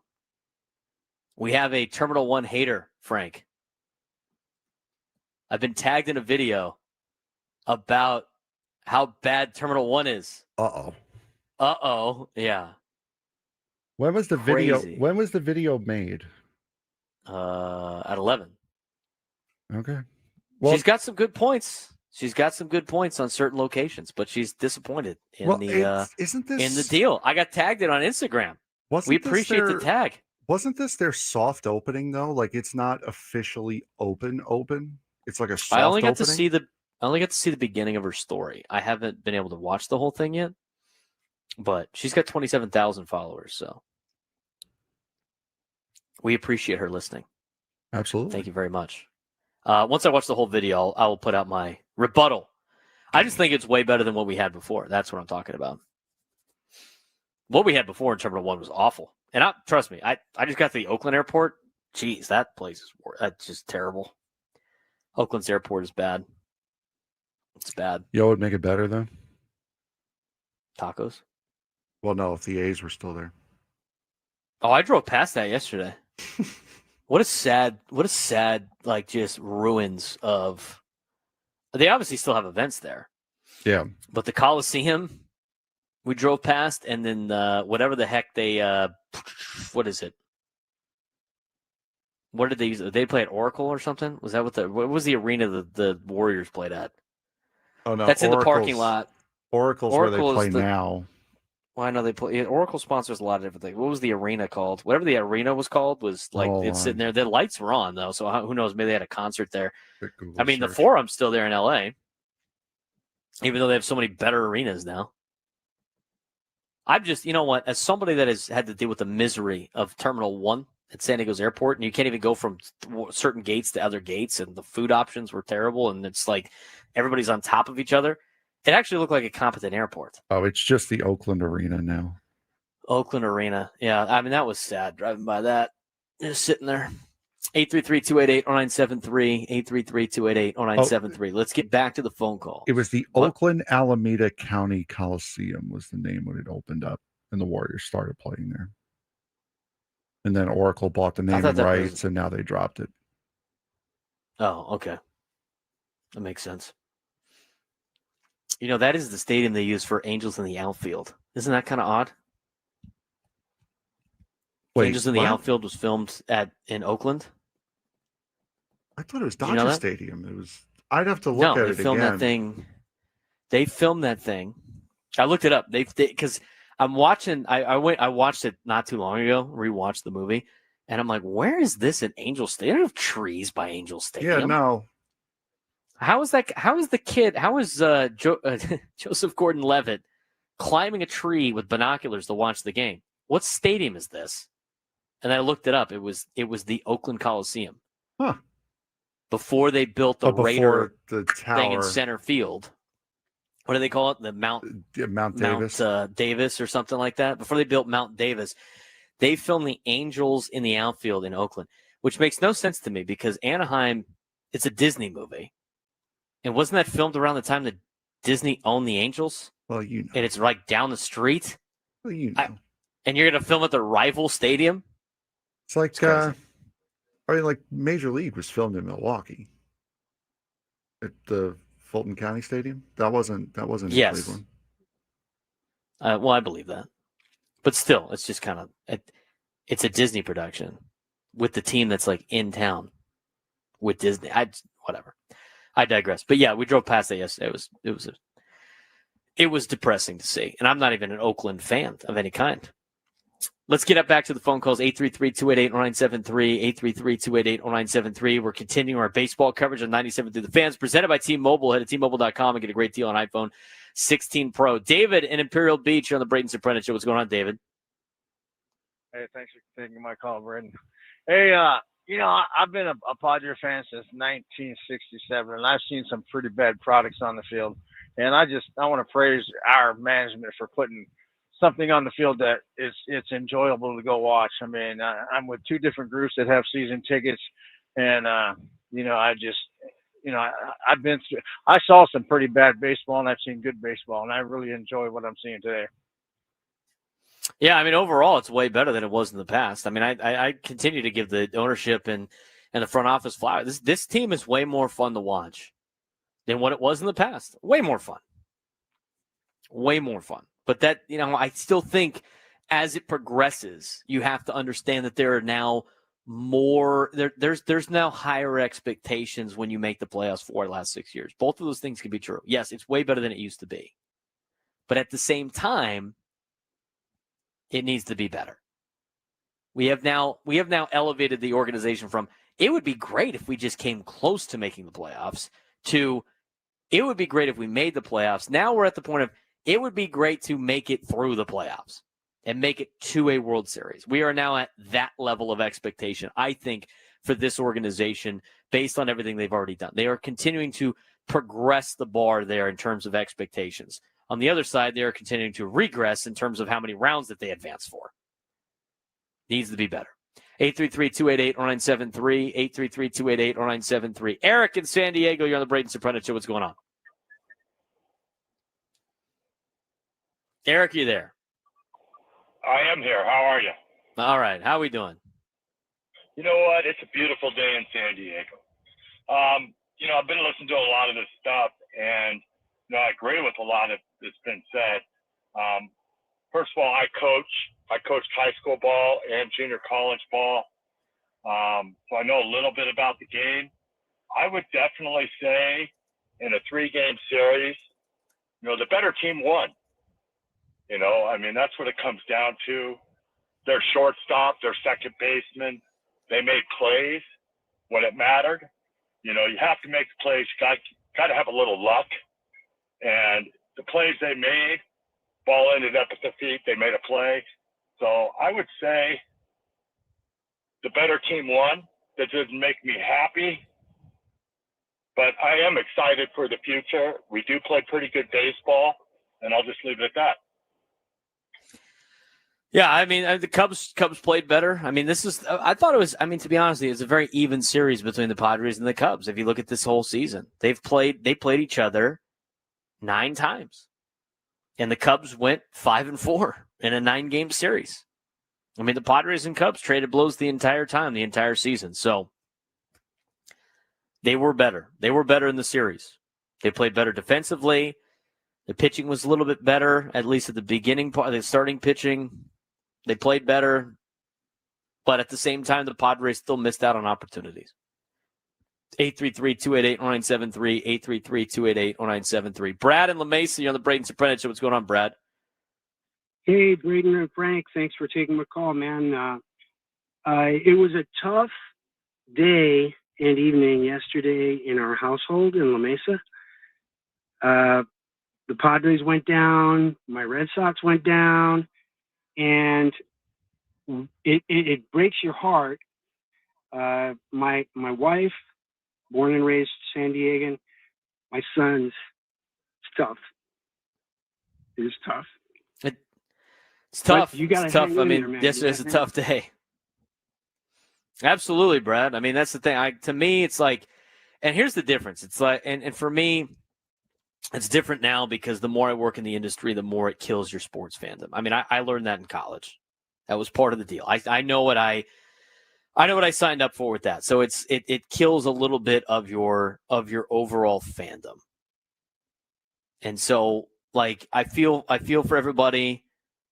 It's a tough day. To me, I got it. Like, I'm moving on to the next thing. I mean, I'm moving on to the next element. I mean, I got to be ready for a high school football game tonight as a coach. I got a lot, I got to worry about doing stuff at USD. I got to worry about this show and all that other stuff. But yesterday was sucked. I mean, it was a tough flying up here, and just I kept thinking about the baseball, any type of baseball. Now I turned it off. Like last night, I'm in my hotel room, and I'm like flipping through the channels. I need something on to just kind of wind down a little bit. ESPN. First thing I turn on, second channel's ESPN showing the cut. I'd be like, turn this garbage. I'd turn this off. I don't want to see this. And Ben said on the morning show, it's going to be tough. It's going to be tough to watch the playoffs, at least in the next series and probably the series after that over the weekend. It's going to be tough to do if you're, and that used to be the case too when I was a Chargers fan. Growing up, watching the Chargers in the playoffs, they lose a game, all of a sudden, guess who doesn't want to watch the rest of the playoffs? Me. It's tough to deal with. 833-288-0973, 833-288-0973. Well, Clay, at least you can bounce back and talk about Ohio State football. I don't know about the Browns, but you know what? Ohio State football is looking pretty good. Clay, what's going on? Hey, I'm going to tell you what's going on. First of all, it was a loss, but hey, I'm numb to losses. Come on, I'm a Browns fan. That's good to go. But you know what? The Browns are going to start Gabriel this weekend, so I'm pretty jazzed about that. Ohio State, Minnesota's going to come in, so hey, wish them well in the horseshoe, but I'm pretty sure Minnesota little Golden Gophers are going to go home buried in their own soil there. But the Padres, it was a good year, tough year. You just didn't take care of your runners in scoring position. Hopefully they'll rectify that next year. But other than that, I'm good to go. It's all good. And this weekend, Navy and Air Force. I mean, what more could you want? Go Navy. Navy's off to a good start, Clay. They're 4-0. I almost put that game on the list today. We appreciate the phone call from Clay. We have a little bit of time left. Billy and LeMacy on the Braden Surprenant Show. What's going on, Billy? Hey, Braden. Really enjoy your show. I used to be involved with high school football at Helix, so I know how good you guys are. Good luck tonight. Thank you very much. San Diego proud. I called mainly about the umpiring, and I used to umpire high school baseball here in San Diego, and we were taught before the season start by several pro umpires, and one thing they taught us was we had to set up and be still so our head was still so we could see the play and make the call. If you notice these guys at second, third, and home, not only are they way too close, but they're moving. And how can you make a correct call? That's why they miss so many. They're moving, and it's like when they get to the majors, they just do what they want to do sometimes. Now, the guys at first, most of the time, they're still. Except if there's a play that pushes them into foul territory, then they're on the run, and they don't stop running. That's my main problem with them on that. So real disappointed about my Padres. I've been a fan since they were a minor league team. So, yes, I'm old.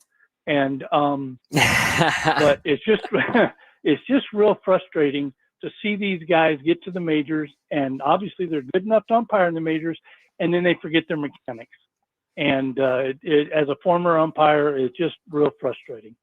So that's what I had to say. It is frustrating. But, Billy, I appreciate the phone call, man. We got to get to we're getting up to a break here. Thanks again for the good luck. Obviously being involved with high school football at Helix. Helix is a tremendous football program. A little bit down this year, but hopefully they can bounce back a little bit. But yeah, I and here's the thing. I umpired for 12 years. I umpired for 12 years. I went through all the umpiring training and the clinics and everything. I've called balls and strikes, and I've been in. And he's right. I mean, you have to have your head still. You can't be moving. And there's angles that they teach you in these umpiring schools that you might not you just don't see maybe at the major league level. Maybe these guys get a little complacent at the major league level, go through the motions a little bit, knowing that they're basically going to be there for a long time unless they royally screw up. Maybe that's a factor. I will say this. I've never had to call balls and strikes, the ball coming in 100 miles an hour. Slightly different animal back there for those guys in that particular case. We're a couple hours in. We want to continue with the phone calls. We're also going to transition in some football stuff a little bit later, but we're here for you Padres fans, talking Padres baseball, kind of letting it out. Season comes to an end. We'll talk more about the future in the next couple of weeks or so, but today's for you, Padres fans, as we continue on the Braden Surprenant Show.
San Diego, it's time to fire it up. From the beaches to the ballparks, from the Gaslamp to North County, no one knows America's finest city like he does. You can't just punt on a Manny Machado prime year.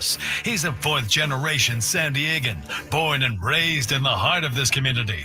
Passionate, opinionated, and always bringing you the real talk on your teams, your city, and everything in between. Braden totally knows his stuff. He's ready for the next step. That guy is good. Live and local, it's the Braden Surprenant Show. But I think Braden's one of the up-and-coming young stars in the media game in San Diego. Now, here's your host, Braden Surprenant. What's up, San Diego? And a happy Friday to everybody out there in America's finest city. I'm Braden Surprenant. He's Frank Marchese. This is the Braden Surprenant Show, live and local each and every day from 10 to 2 on San Diego's number one sports station, 97.3 The Fan. Somebody asked, who posted the Terminal 1 video and which platform? All right, so she posted a rebuttal to this, and we're going to talk about the lunchtime hour here in just a second. Run with Haley on Instagram. She's got 27,000 followers. She gives some coaching advice, too, which is great, but she disagrees with the Terminal 1 synopsis I have. Biggest gripe was all of the food area was right next to security and not by the gates. It's a legitimate gripe, Frank. Legitimate gripe. But I tell you, it's very spacious. She agrees with that. It's very spacious. And I will say, where she was walking towards gate-wise, they're opening up other places over there. I saw they're opening up a Cutwater. That's cool. Even the snacks at the little, like all of the snack places at airports are sponsored by, or their names are like television companies. Yeah. Like KUSI had one. The Univision one had like all these healthy snacks too. It was great. It's awesome. I loved it. You know why I loved it? Because it was such an upgrade from what it was before. That's why I loved it. Now, it is the lunchtime hour, Frank. We know what that means. It's time for tacos. It is. I'm waiting for the tacos. Where the damn tacos at? This new lunchtime hour is brought to you by the Craft Taco, bold flavors in Sorrento Valley and Balboa Park's Natural History Museum. Open late on Fridays for Nat at Night. Big congratulations, Frank, to Craft Taco. Do you know what they won? What did they win? The Craft Taco is one of the 7 restaurants in San Diego, or one of the 7 taquerias that have made the Yelp Top 100 taco spots for 2025. Hey, there you go. How about that? How about that? Congratulations to Eddie and the Craft Taco at Sova in San Diego, over in Sorrento Valley, coming in at number 45 on the top 100 taco spots on Yelp.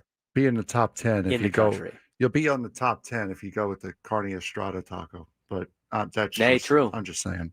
He's already got the best sounder on the airwaves. I'm waiting for the tacos. Where the damn tacos at? Where the damn tacos at? I don't really trust tacos up here. I'm gonna be honest with you. I wouldn't either. Can't say I'm gonna get Mexican food up here. I think the team. Now here's the deal. So like we rented vans this time instead of like a bus, save some money. All the coaches are in charge of driving a van. I do not have a van because I came up here late. So they all left to go get tacos. Correction. They all left to go get Chipotle. All of the players and all the coaches. So I'm just at the hotel by myself now.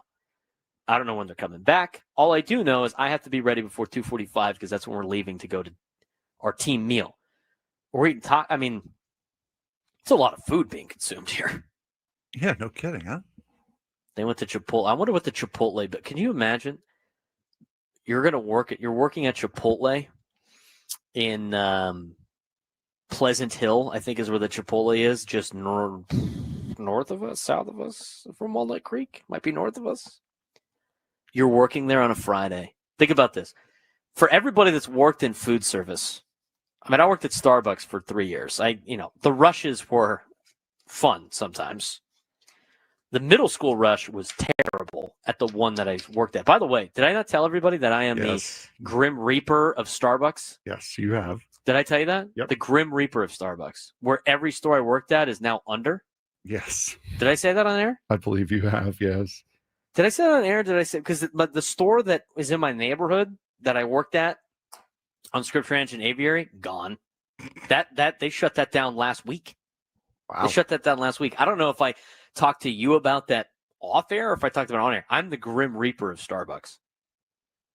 When I traveled with USD to Tucson, back when I went to U of A, I worked at the one at Broadway and Campbell. Gone.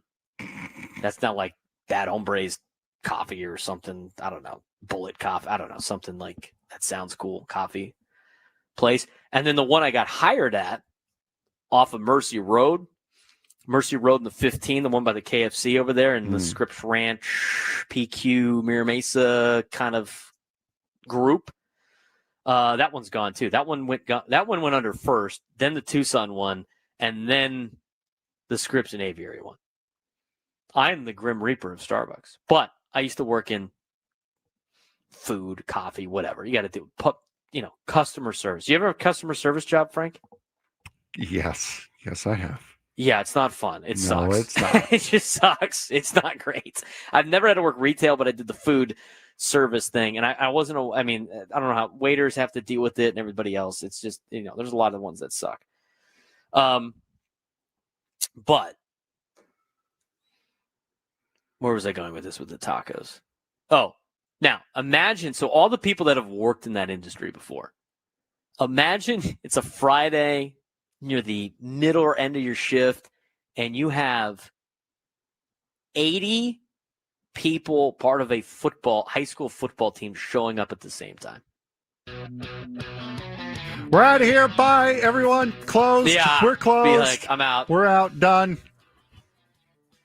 80 people. It's like 14 coaches. There's 65 players. We have like 3 or 4 managers. They're all. What do you think that bill's going to be? That's a hell of a Chipotle order, let me tell you. Feeding an entire football team. That's a hell of a Chipotle order. And they're all showing up at the exact same time. And we've done it with In-N-Out before, but usually with In-N-Out, we call ahead and be like, hey, look, this is what we're getting. That is a line. Good luck to anybody. It's like, hey, all right. Because there's a lot of offices over here. Good luck to the people that have to walk around like, oh, I'm just get a quick bite to eat. We'll go down to Chipotle. Okay, yeah, cool. Lines around the building. Bunch of kids wearing 3 red and times gold over that they've never seen before. Oh, this sounds miserable. Just sounds miserable. 833-288-0973. 833-288-0973. Noon lunchtime hour. Big congratulations to the Craft Taco at Silva. 45 on the list, top 100. That's a great round of applause. Here's a little excerpt they had in the San Diego Union Tribune. Craft Taco at Silva in San Diego, the Sorrento Valley hotspot, sells bowls and salads along with tacos. It's happy hour, which is all day Monday and other afternoons starting at 3 o'clock. Gives a drink discount and half off on starters. How about that? Be a great time to get some Craft Taco. Where are the tacos at? I'm waiting for the tacos. Where are the damn tacos at? Let's get back to the phones. 833-288-0973. 833-288-0973. Phil and Bonita, you're on the Braden Surprenant Show. What's going on, Phil? Hey, how you doing, guys? I just wanted to say one thing. When Fernando first came up, the term wild horse came up because this dude was all over the place. And the organization moved him to the outfield to protect him. Now, in my opinion, I think he's more cerebral. I think he needs to be more engaged. And when he was at shortstop, he's constantly engaged in the game. And then, you get out to the outfield and you just wait for a ball to get hit in that area. I would rather take 10 errors at shortstop and 35 plus homers and 300 batting average from him. I know they moved him out there because they're looking at the Breeze coming up sometime in the next couple of years, but he's gone now. And what do you think about moving him back there and getting him back engaging in the game on every pitch, opposed to any balls that are just hit to him? I'll take your comments offline. Well, I think that was the problem like the first year he moved out there, but I think he's really embraced the right field role. I think like the ball he ran down a couple of days ago looked like he was really excited to be out there. I mean, Frank, I don't think him playing right field has impacted his ability to swing the bat at all. And you have another issue. Where's Xander Bogaerts playing? Yeah, exactly. We're going to move everything around. Yeah, that's no. Fernando's not going back to shortstop. He's probably not. If you had to pick between him, I would imagine they probably have Jackson Merrill go to shortstop. Maybe before that. I mean, I don't know who your shortstop of the future is now. They got to go sign somebody. I still think they could move Jackson Merrill to shortstop if they wanted to. Isn't it that kid that they got out of Milwaukee? back in the Milwaukee deal for Nestor Cortez? Isn't he a shortstop? He might be. He's a top 100 prospect. Yeah, he's the top 100 kid. Yeah. I have now learned that we can't really pay too much attention to the prospects because they're all going to get shipped off eventually. Ethan Saul is still on the team, though. So we have that. Let's get out to John in Encinitas. John, you're on the Braden Surprenant Show. What's going on? Hey, man. It's thanks for taking the call. Just a couple quick things. Were you on Saturday mornings a while back? I used to be on Sunday mornings, yes. Okay, yeah, because I used to listen to you, and I thought you were great. Your perspective was spot on. I liked all your stats and stuff. I was wondering what you thought about Preller in terms of his return, and I was curious to know, do you think these teams, and the Padres in particular, do you think they really genuinely care about winning a championship? Because sometimes I question it because they fill the stands irregardless of whether they win or not. And, the faithful, it's almost like we're a postseason team, and, that's okay. So I just kind of wanted to get your take on it. But and you do a great job. So glad they moved you to where you are now. Thank you. Well, I appreciate that very much, John. Thank you. They do care. I mean, the players definitely care. They want to win. I mean, there's nothing more embarrassing than going out there. And nobody wants to go out there and lose. I don't care how much money they're making. They don't want to lose. Of course they care. The organization cares too. I mean, how much more money do you think they'd make if they won more? I mean, making the playoffs is great if you're the San Diego Padres. Making the playoffs and having home games is even better because that's where they make their money. So, yes, the organization cares. You make more money as a playoff team. You make more money as a World Series team. You make more money in a lot of different things.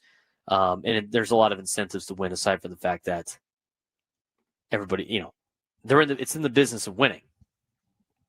Yes, they do care. So I'm going to bite that one first. In terms of AJ Preller, and we've criticized AJ Preller on this show for some moves. We've seen like kind of his sometimes moves seem a little reckless. I think AJ Preller has done the best job in the last couple of years. I think the last 2 years he's been at his best. I think it's hard to argue that. What he's been able to do to upgrade the roster, I think AJ Preller has done a phenomenal job. I think he has done a phenomenal job as the general manager of the San Diego Padres. Has he made every move? No, he hasn't. There's been a lot of mistakes mixed in there as well, just like every other general manager, president of baseball, that stuff. AJ Preller has done a phenomenal job. And I think AJ Preller should get his contract extension. I do. His contract's up at the end of 2026. I think he should be getting a contract extension. I think he's earned it. And I think he's one of the big reasons why this team has done so well. I think this is one of the big reasons why this team is exciting and why it's one of the teams that people talk about in Major League Baseball. Yeah, they haven't won a World Series yet, but I'm telling you right now, it's way better than what it used to be. I think if you don't bring AJ Preller back, there is a potential chance that you could return to being the blue Padres. And we're talking about the white and blue Padres in the middle 2000s that were just nobody would even watch them. And I know I'm not the only one in this category. I mean, there are people that I know, media members and other fans and stuff like that I see on social media that have, and these are like anti-AJ Preller people. And I've seen them post some anti-AJ Preller rhetoric. They have all said what a great job he has done in the last couple of years. He did his job. I don't think changing the general manager is going to change anything. I don't think so. I don't think it's going to change anything. I honestly don't think changing the coaching staff's really going to do anything either. I mean, you could talk about a different philosophy in terms of offensive numbers, offensive production, offensive strategy, maybe. But this team's fun to watch. You have to remember, this is an entertainment business. The Padres are entertaining. And at the end of the day, even if they did everything the way you would want them to do, even if you made the team the Dodgers, there's still no guarantee you're going to win a World Series. There's no guarantee. Players have to play. Players did not play. Some of them did. We gave the flowers to Bogarts and Merrill and Fermin on the offensive side. Pitching staff was outstanding. Bullpen was great. But the superstars have to superstar, and they didn't really do that. They didn't really do that. But I think A.J. Preller's done a great job. I think the last couple of years he's actually done his best work. And I don't think I'm in the minority of that, Frank. No, we'll get to it more on Monday. We'll do a full season review and where we go from here on Monday. But I've also been very critical of AJ Preller, and with the constraints that he has had since the passing of Peter Seidler, he's done better than when he had an open checkbook. He's the architect for this team. He has made this team a 90-win team the last 2 years. This has been AJ Preller's best work by far. And there are many people that deserve the blame for this. He's not one of them. He's absolutely not one of them. I don't think ownership or the front office deserves the blame for this. Nope. Look, the budget is the budget, and the thing is, and we've talked about this the last couple of years, the spending was going to get cut a little bit regardless of who the chairperson was of the organization. They had spent a lot of money. They got a bunch of calls, money calls for the ownership group to throw more money in so they can go sign some more players.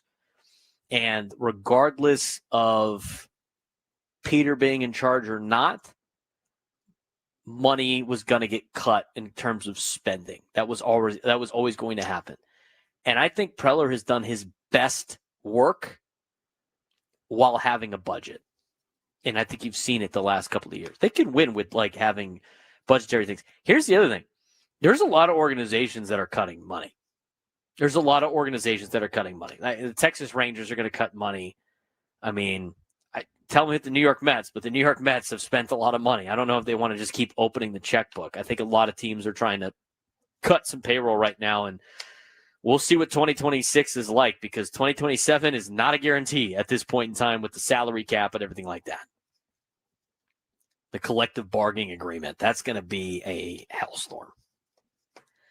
Can't wait, Frank. Going to be so much fun. Yeah, it's 833-288-0973. 833-288-0973. We're going to get more of your phone calls when we come back. Braden Surprenant Show. New lunchtime hour presented by Craft Taco. Congratulations to Craft Taco being a top 100 taco shop in the United States. More of your phone calls to come on the Braden Surprenant Show.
All guests on 97 to the Fan, join us via the David P. Shapiro Fan Hotline. Facing criminal charges, trust David P. Shapiro Criminal Defense Attorneys, helping clients regain control. Since 2010, visit davidpshapirolaw.com. I'm Braden Surprenant. Welcome back to the Braden Surprenant Show, live and local each and every day from 10 to 2 on San Diego's number one sports station, 97.3 The Fan. Taking your phone calls here in this hour. Coming up next, Skyler will be in studio to join us and give her picks on the college football slate this weekend. Another good slate of college football games. We'll talk about that at 12:30. Then coming up in the 1 o'clock hour, try to get you some NFL whip around. Drake Hills will join us. But today's for you, Padres fans. Talk a little bit about the Padres season, where things went wrong, what our feelings are. I mean, obviously, it's a tough day. And I'm not going to sit here and defend everything that they did, that they have done. It's never as good as you think. It's never as bad as you think when you look at the film, as you recap and you reflect. There's a lot of things that went wrong for the Padres, a lot of things that went right for the Padres this year. Our show's a fair show. We're going to tell you how we feel. We're going to tell you how it is, whether it's positive or negative. And we're going to give you our honest thoughts. And I think, honestly, A.J. Preller did a good job this season. I think he's done a great job the last couple of years. I think he needs a contract extension. I think overall, the superstars on this team need to play a lot better when it comes to the postseason. Got that one home run out of Manny Machado. He needs to be better in the postseason. Fernando Tatis Jr. needs to be better. I'm going to refrain from saying that. Fernando's been great in the postseason. Wasn't great this year. He needed to play better. Hopefully Joe Musgrove come back from injury and do well. You got Nick Pivetta coming back next year. I think the Padres have to try to find a way to get Michael King back on this team. But it's going to be another interesting offseason for the Padres. It's going to be another interesting offseason for the Padres. So we'll see how they go about their business. 833-288-0973, 833-288-0973. Let's get out to Juan in Oceanside. Juan, it was nice to meet you the other day. What's going on, man? How's it going, man? Yeah, it was cool to meet you and Frank. You guys are super approachable and cool dudes that entice me. But I did want to say I do feel like a lot of Padres fans today are being a little hysterical, and it's understandable. I'm not gonna tell people how to fan, but it does remind me of when I was a kid and the Chargers would charger and do something really stupid in the playoffs, and everybody had all these crazy reactions. And I'm glad you're here to be the voice of reason. But I will say the one thing that's been bothering me all day is that I've been getting text messages and seeing messages in the chat here of people saying we should trade Tatis, and I've never understood that take, and it just seems like a really dumb one in general from a fan base perspective, a team perspective. But also, one of the things that I wanted to ask you is, you said that it was a disappointing season, and I agree, because obviously we didn't win the whole thing, but would you consider this season a failure? And I think it's hard to say, whether I don't necessarily know. I'm super stoked about saying it was. I wouldn't call it a success. I wouldn't really call this season a success. I think that's where you have to hold the team accountable a little bit. I think we've done a good job of being being fair. I think they know it's a failure. I think the players know that. I don't think the players are flying. I didn't think they flew home last night and were like, you know what, this was a great season. This was very successful. We left it all on the line. This is. We can be super proud about the way we finished. I think they can be proud about the way that they play, the effort and stuff like that. But I know that they know that they're not satisfied with what their season was. There's no way that they were satisfied with the season that they had.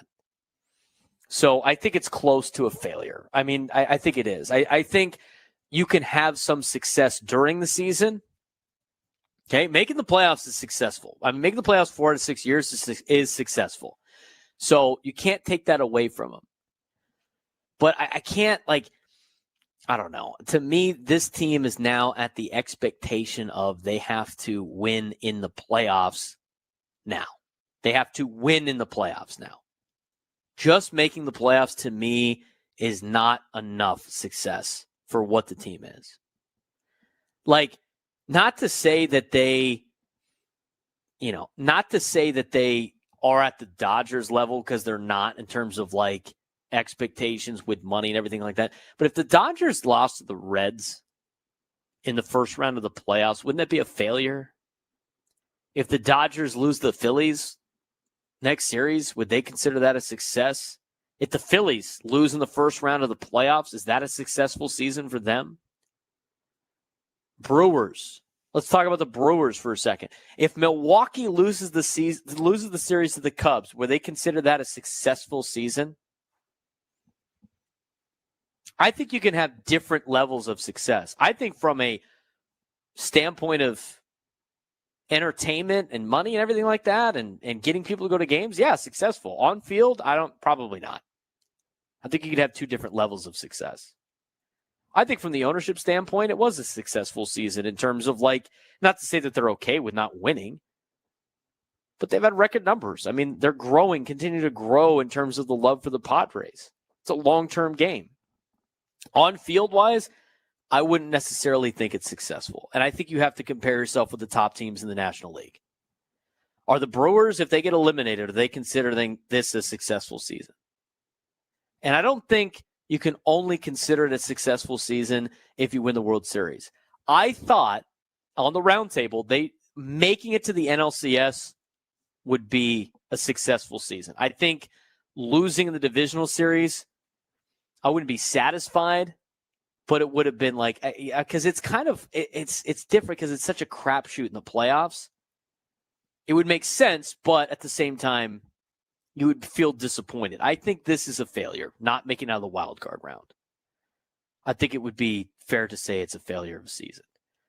I think individually you had great performances. Not everything about it was a failure, but you got to start thinking about what the other big teams in Major League Baseball consider a success and a failure, because you have to be one of those teams now. I think you're in that conversation of being one of those teams now. Look at the teams in the American League.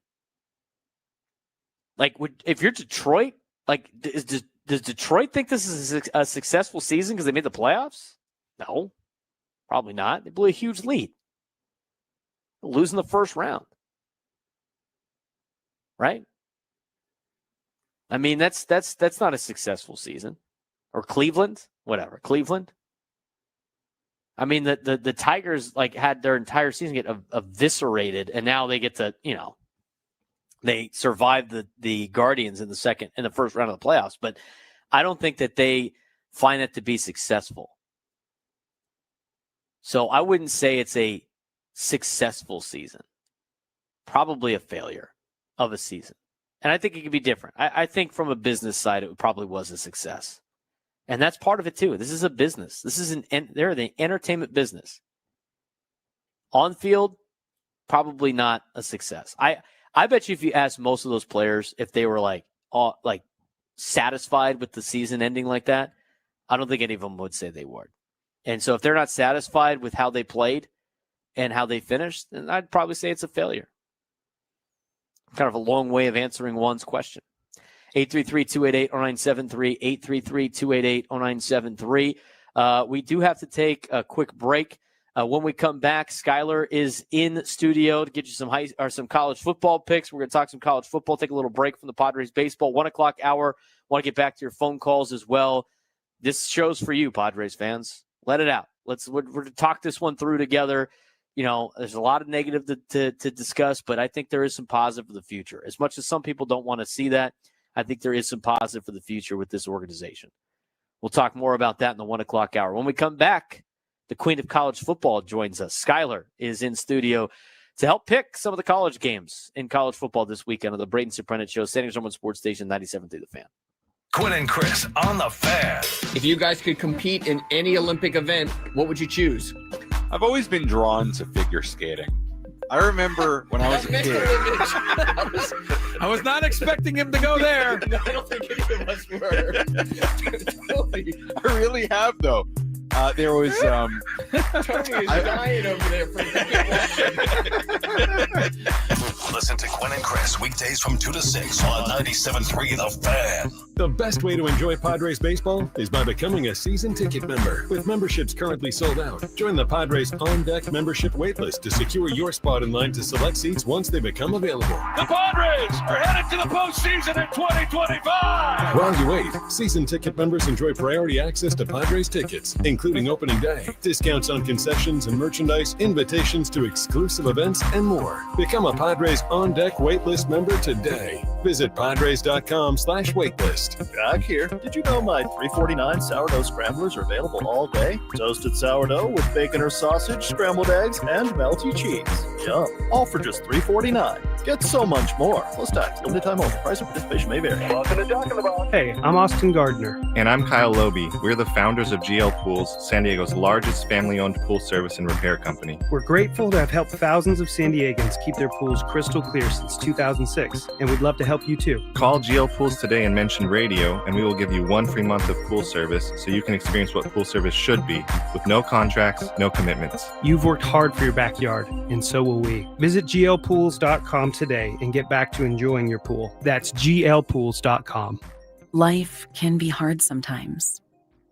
If you or someone you know is struggling emotionally, experiencing an issue with drugs or alcohol, or having a hard time, the 988 Lifeline can help. Calling can connect you, a friend, or a family member to mental health services and referrals. We don't have to face these challenges alone. Dial the 988 Lifeline today and receive support from a local counselor at no cost. That's 988. Hey, it's Ben from Ben & Woods here with a hard truth most parents don't realize. If you die without a trust or will, the state decides who raises your kids. That's right. Strangers in a courtroom, not your family, will choose your children's guardians. Your kids could end up with relatives you wouldn't pick, or worse, in the system.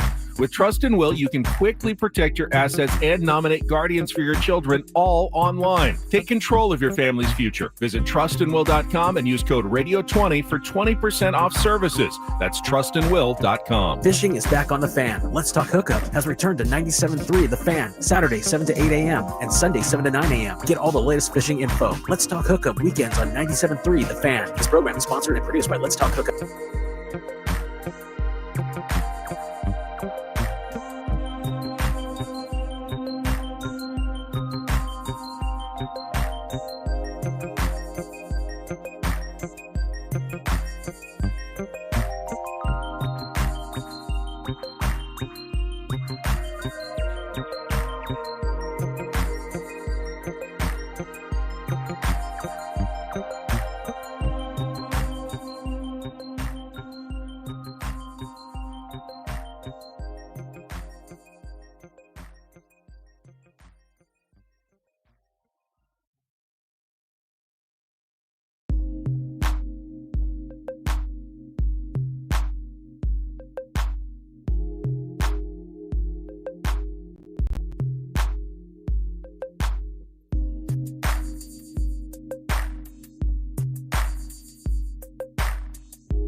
Braden Surprenant Show, brought to you by your local Kia dealers. Visit kia.com to discover a moment that inspires. Final segment of the noon lunchtime hour. We are now joined by Skyler, who is our queen of college football, in to make some college football picks. Should be a fun weekend this weekend in college football coming up tomorrow. And Frank, let's get to it.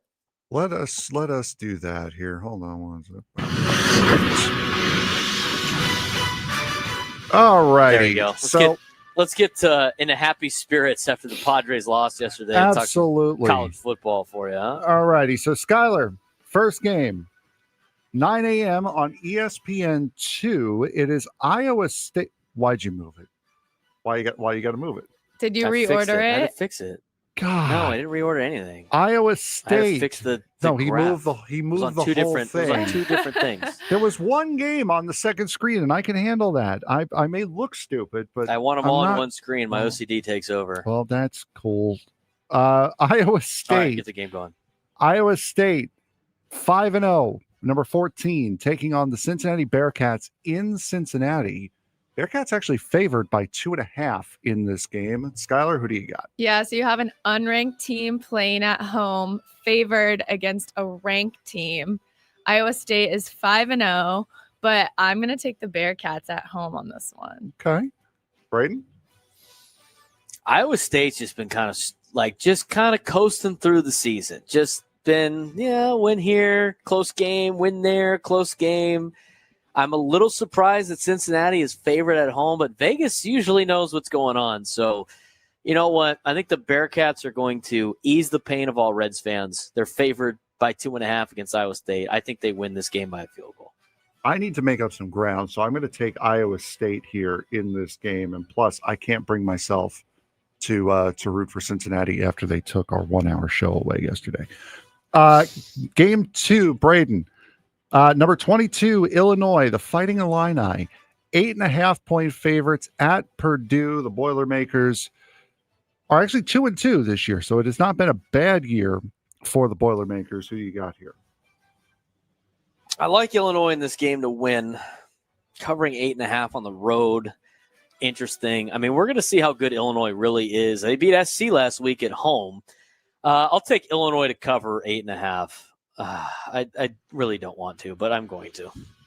Skyler? Yeah, I went against them last week. They had an incredible win over USC in the last second, but I think they have some clear advantages heading into this matchup against Purdue.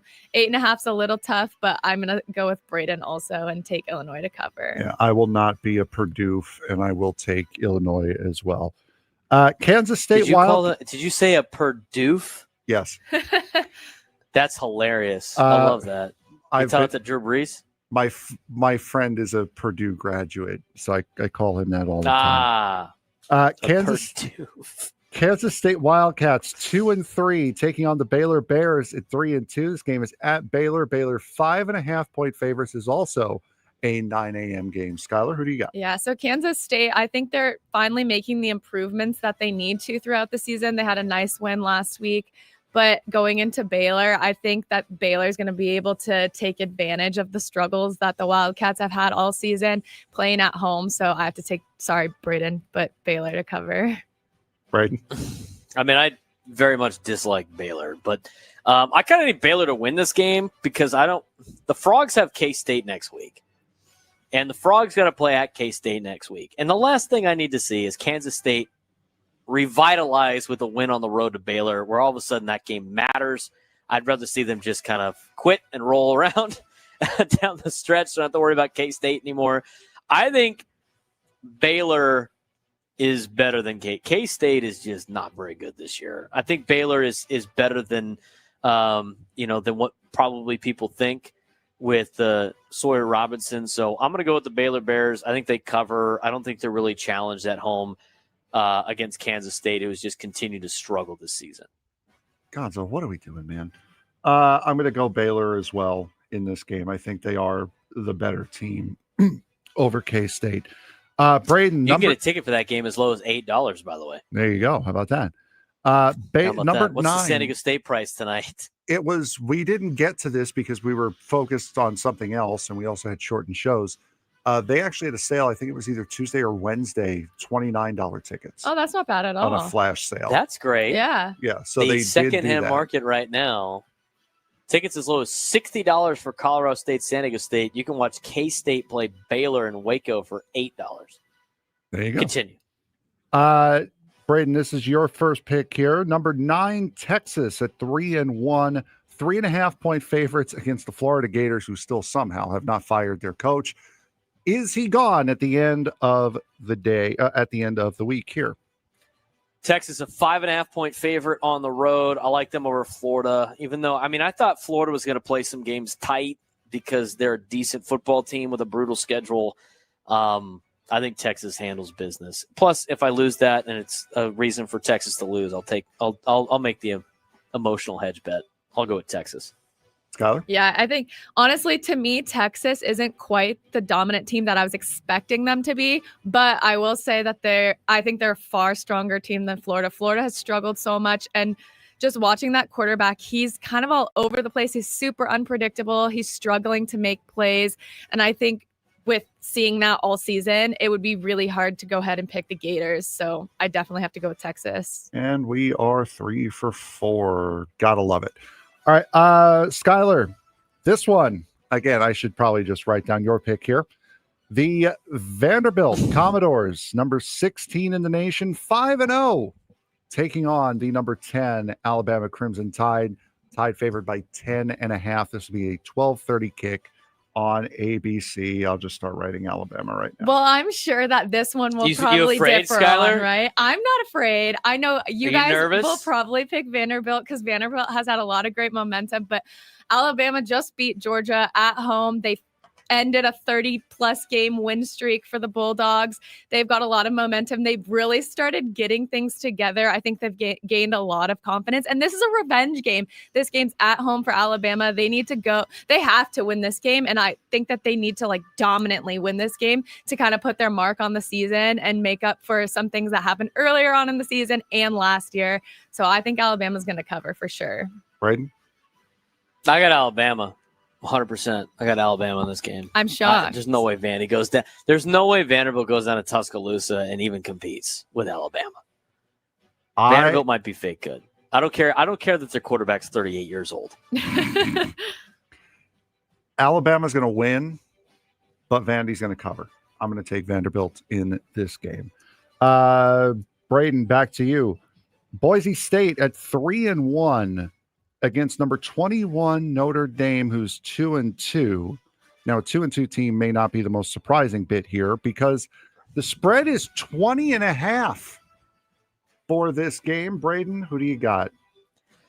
Boise State usually shows up in big games. I know they lost to USF to start the season. I just feel like Boise State is going to be able to hang with Notre Dame. And Notre Dame has played. They've played good, but not great. They've played a very difficult schedule. Yes, I know. I think Boise State can go up there and punch them in the mouth and keep it close. I don't think Notre Dame wins by 3 touchdowns. I think Boise State covers. I think Notre Dame wins, though, and wins soundly. But 20.5 points is a lot to cover against Boise State.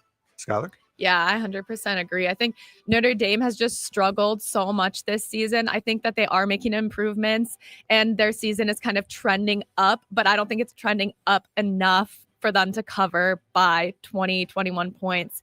And Boise State, they're not as strong as they were last year, but they're still a strong opponent, and I think they'll be able to hang. I don't think they're going to win the game, but I do think they'll be able to hang, so I'll take Boise State. I can't believe I'm saying this, but I believe in Notre Dame. I think Notre Dame at home, getting their season right, this is going to be one of those games where if they want to be taken seriously and considered, especially if you're talking about a late postseason push, I think this is one of those games they're going to need to win and win big. I'm going to take the Fighting Irish in this game. Skyler, number 24, Virginia, 4-1 against the Louisville Cardinal. They are 4-0. Louisville favored by 6.5 at home. The last of the 12:30 kicks here on ESPN2. Who do you got?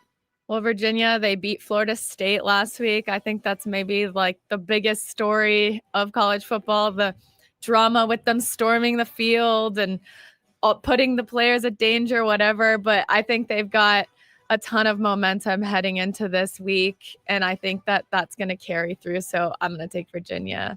Right. I got Louisville. It's on the road. Well, and Virginia now is looking like they are got a target on their back in the ACC. I've seen good teams go to Louisville and not come out alive. I got Louisville covering. I think Louisville might kick their ass. That might be my bold prediction. Louisville might win by 14 points. I think Louisville handles Virginia. I have Louisville in this game as well. Braden, Texas Tech, the Red Raiders at number 11, 4-0.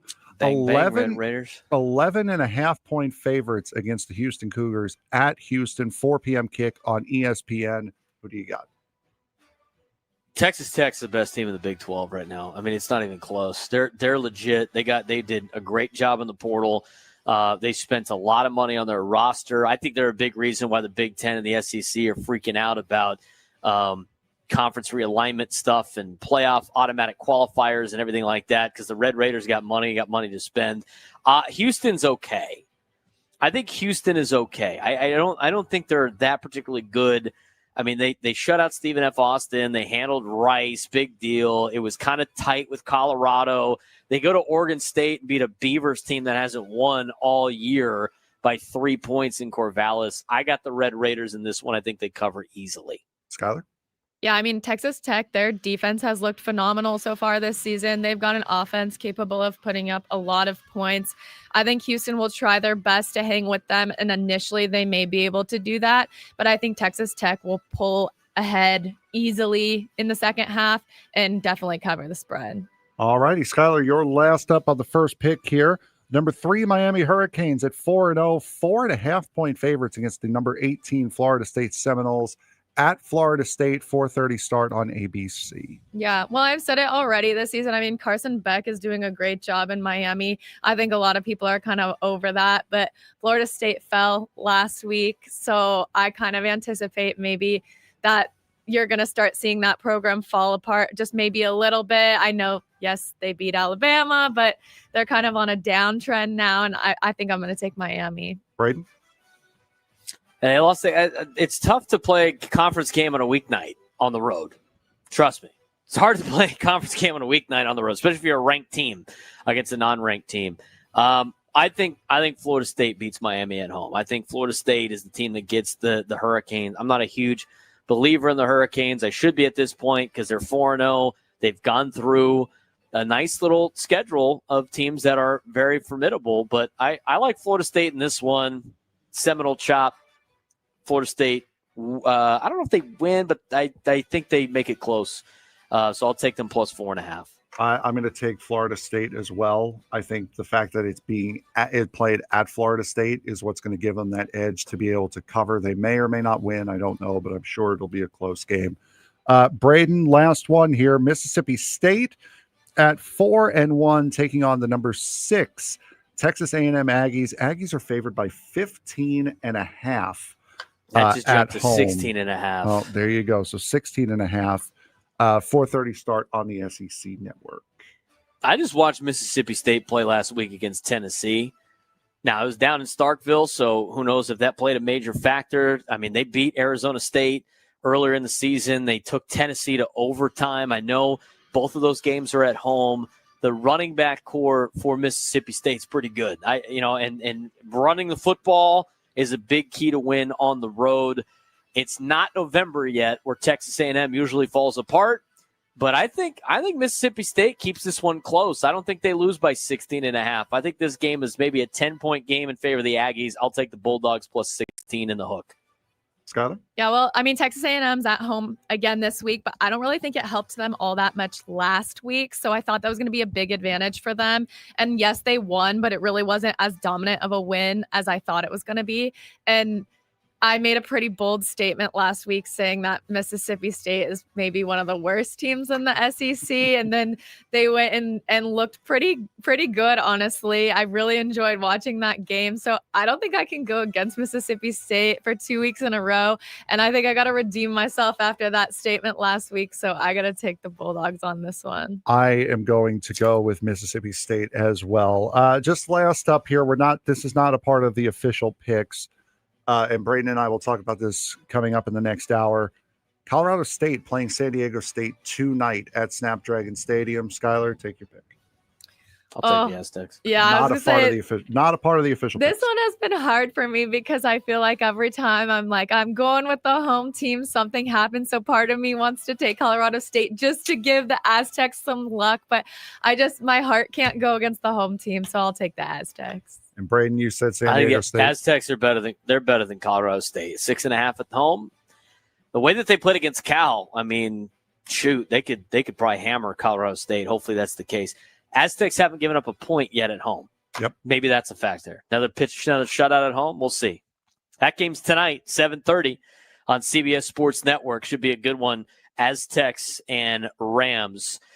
Skyler, thanks again for joining us. We always appreciate it on a Friday this time instead of a Thursday. Good luck to her. Good luck to Frank on our picks. When we come back, get back to the phone calls on Padres baseball in the next hour. We'll talk Aztec football, high school football, and Drake Hills will join us to finish up the show. Braden Surprenant Show, San Diego Sports Station, 97 to the Fan.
Welcome back to the Braden Surprenant Show, live and local each and every day from 10 to 2 on San Diego's number one sports station, 97.3 The Fan. We didn't get to our midday sports standoff because we wanted to talk a lot of Padres with you. If you want to give us a phone call on the Padres, 833-288-0973, 833-288-0973.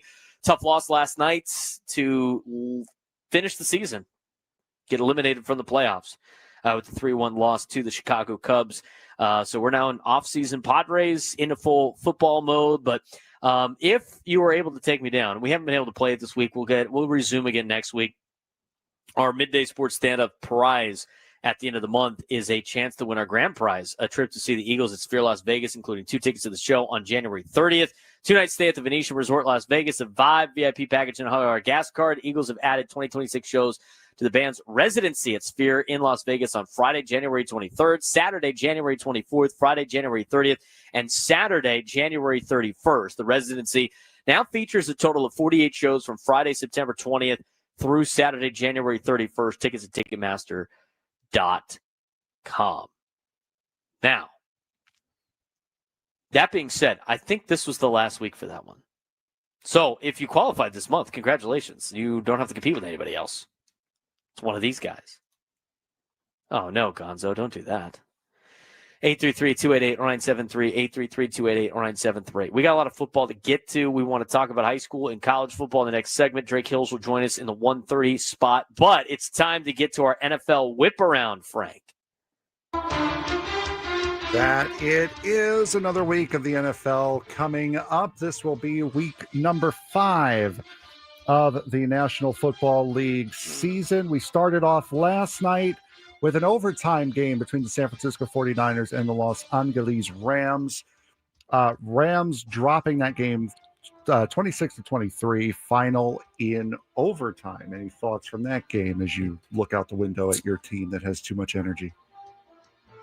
Oh, yeah, they're bouncing off the walls. We got to calm them down a little bit. Teenagers, 68 of them, having a monitor. The interesting thing is, like, from my window, I can see everybody going up and down the elevator. It's all Cathedral people, just all over the place. There's 3 different teams here, by the way. Wow. The hotel's sold out. There's like a high school basketball team, girls basketball team from Crean Lutherans here, and I think there's like another team here of some kind. Jesus. But I'll digress. Hey, you know what? Traveling sports time. Hey, here we go. All right. Last night's game, I watched a little bit on the plane.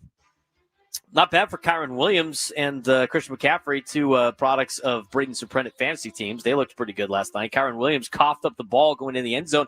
Could have been the game-sealing touchdown for the Rams. Instead, they fall to the San Francisco 49ers. 49ers look just as fine without Brock Purdy as they do with Brock Purdy. Anybody want to bring that up? Anybody want to talk about that?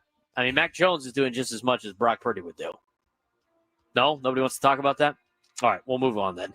Niners improved to 4-1 on the year. Rams 3-2. I think the Rams are a good football team. They got to kind of work out some kinks, but they're going to be a team that's going to be there in the playoffs at the end of the season. All right, moving on to the next game. Yeah, they're a couple possessions away from being one of the best teams in the NFL record-wise. First game coming up on Sunday. This is again another international game for the Minnesota Vikings. 2-2 going up against the Cleveland Browns at 1-3. 3.5-point favorites are the Vikings. Who do you got here as this one goes to London? I'll take the Vikings. They've been in Europe for the 2 weeks now. Yep, they have. I'll take Minnesota against Cleveland in this particular game. Let me know how that game goes because the game will probably kick off at 6 in the morning, Frank. So it's your turn to watch the Vikings. I didn't make the rules. Brother, if you think I'm waking up at 6:30 in the morning on a Sunday, you got another thing coming. It's your turn to watch. It's No, not my it fault. ain't. No, it ain't. You should have watched them 2 weeks ago when they didn't have to play at 6 in the morning. Who are you taking, the Vikings or the Saints? I'm taking the Vikings. Browns All right, tell me defensive how the game tackle goes. Mason Graham will record his first full sack as a pro. Sure, sounds good. Okay, good on I'll you. buy it. 3-1 Las Vegas Raiders versus the Indianapolis Colts at 1-3. Yeah. Okay. 1-3 Raiders. The Raiders are 3-1 1-3. Colts. The Colts are 3-1. Dyslexia at an all-time high. Dyslexics of the world on It's tie. 1 o'clock on a Friday. Yep, there you go. 6.5-point favorite It's a of the Friday. Colts. Let's go. All right, 6.5-point favorite. I'll take the Colts. Raiders suck. I'll take the Colts as well. Raiders tight end Brock Bowers will record under 30 receiving yards in this game. Sell that. I'm gonna Bowers hasn't put up big numbers since injuring his knee in week 1, and the Colts look like a particularly tough opponent. I sell that. Yeah, He'll get more than 30 yards. Sell that as well. The 1-2-1 Dallas Cowboys in New York to take on the Jetropolitans, who are 0-4. Jets are giving 2.5 here. I'll take the Cowboys. Cowboys offense is legit. Cowboys defense is paper mache. But I still think the Cowboys are going to be able to move the ball up and down the field way more than the Jets are. Cowboys win in a shootout over the Jets in New York. Cowboys linebacker Jack Sanborn will lead the league in tackles this week. By yourself. Sure. I'll buy it. Going to be on the field a lot. The 2-2 Denver Broncos taking on the 4-0 Philadelphia Eagles. Eagles favored by 3.5. I'll take the Eagles. I know the Eagles have been like kind of sneaking out of games here, but I think the Eagles are better than the Broncos in this particular game. I'll take the Eagles. I agree. It's going to be hard to pick against the Eagles until you see somebody do it. Broncos edge rusher Jonathan Cooper will record at least a sack against the Eagles right tackle Lane Johnson this week. I'll buy it. Okay, fair enough. The 3-1, 1-3, wishful thinking on my part. Reading are hard. New York Giants versus the 0-4 New Orleans Saints. In New Orleans, the Saints are favored by 1.5. That's a little rude, don't you think? Reading hard is why Frank. Why you gotta... Talking like Yoda. Yeah, you like the Yoda impersonation? That was pretty good. That was pretty good. Especially since you're on a little bit of a video delay, so I wasn't expecting it. So yeah, that's cool. The Yoda impersonation. All right, I got the Giants in this game. The Saints are beyond brutal. They are so bad. I think they're poorly coached. I don't think they have. I mean, they're just so bad. And the unfortunate thing is they got 2 San Diego kids on their team, but they suck. They are the Aints. The Aints. I don't know why they're favored in this game. Giants actually look pretty decent with Jackson Dart against the Chargers, a good football team that they beat at home. Saints suck. Give me the Giants. I think it's a good survivor pick this week, which means it probably will be a Saints win and then it'll blow everybody out of their pools. But moving on. I'm taking the New York Football Giants as well. The Giants will deliver double-digit quarterback hits in a win on Sunday. So they will hit Spencer Saints Rattler or whoever more than 10 times. Spencer Rattler's terrible. He's terrible. He hasn't won a start yet. No. Did they replaced him last week, didn't they? I think they did. I don't know. It doesn't really matter. Yeah, he's got to get smashed, and they're going to be on the field a lot. And I have a couple of guys in fantasy on the Saints. They're cursed. They're trash. It's awful. The Miami Dolphins, who are 1-3, taking on the Carolina Panthers, who are also 1-3. Panthers are giving 1.5 at home. I'll take the Panthers. Dolphins are not good either. The only win is because they got to play the Jets last week. Was that Monday Night Football? What a waste of a Monday Night Football game, by the way. Jets and Dolphins. Tyreek Hill out for the year. That's like their only saving grace down there in Miami. I'll take the Panthers plus 1.5. Any Jet game on Monday night is a waste of a Monday night game. Panthers. So are Giants games. Moving on. I didn't disagree with you. Panthers wide receiver McMillan will catch multiple passes of 15 air yards or more after having caught exactly one such pass in each of the first 4 games. Yes, this is the team to do it. This is the team to do it against. I think McMillan has a big coming out party this week. Those were a lot of words that in their own, I know what they mean, but in that order, I could care less. The 1-3 Houston Texans taking on the 1-3 Baltimore Ravens. Ravens are the home dog here by 2.5 points. I got the Ravens. Yeah, you gotta go Baltimore. Houston's not very good. Baltimore. I know Baltimore's not been good, but they're better than Houston. Houston's been just awful. Houston finally got a win last week against Tennessee. Tennessee's terrible. Worse than they are. That'll be the next game on the list. Yeah, I got Baltimore. Ravens running back Derrick Henry will record a season-high 22-plus rush attempts. Yes, because they're going to be up and they're going to feed him the rock. Yep. Buy it. 0-4 Tennessee Titans taking on the 2-2 Arizona Cardinals. Cardinals favored by 7.5 in the desert. I'll take the Cardinals in this one.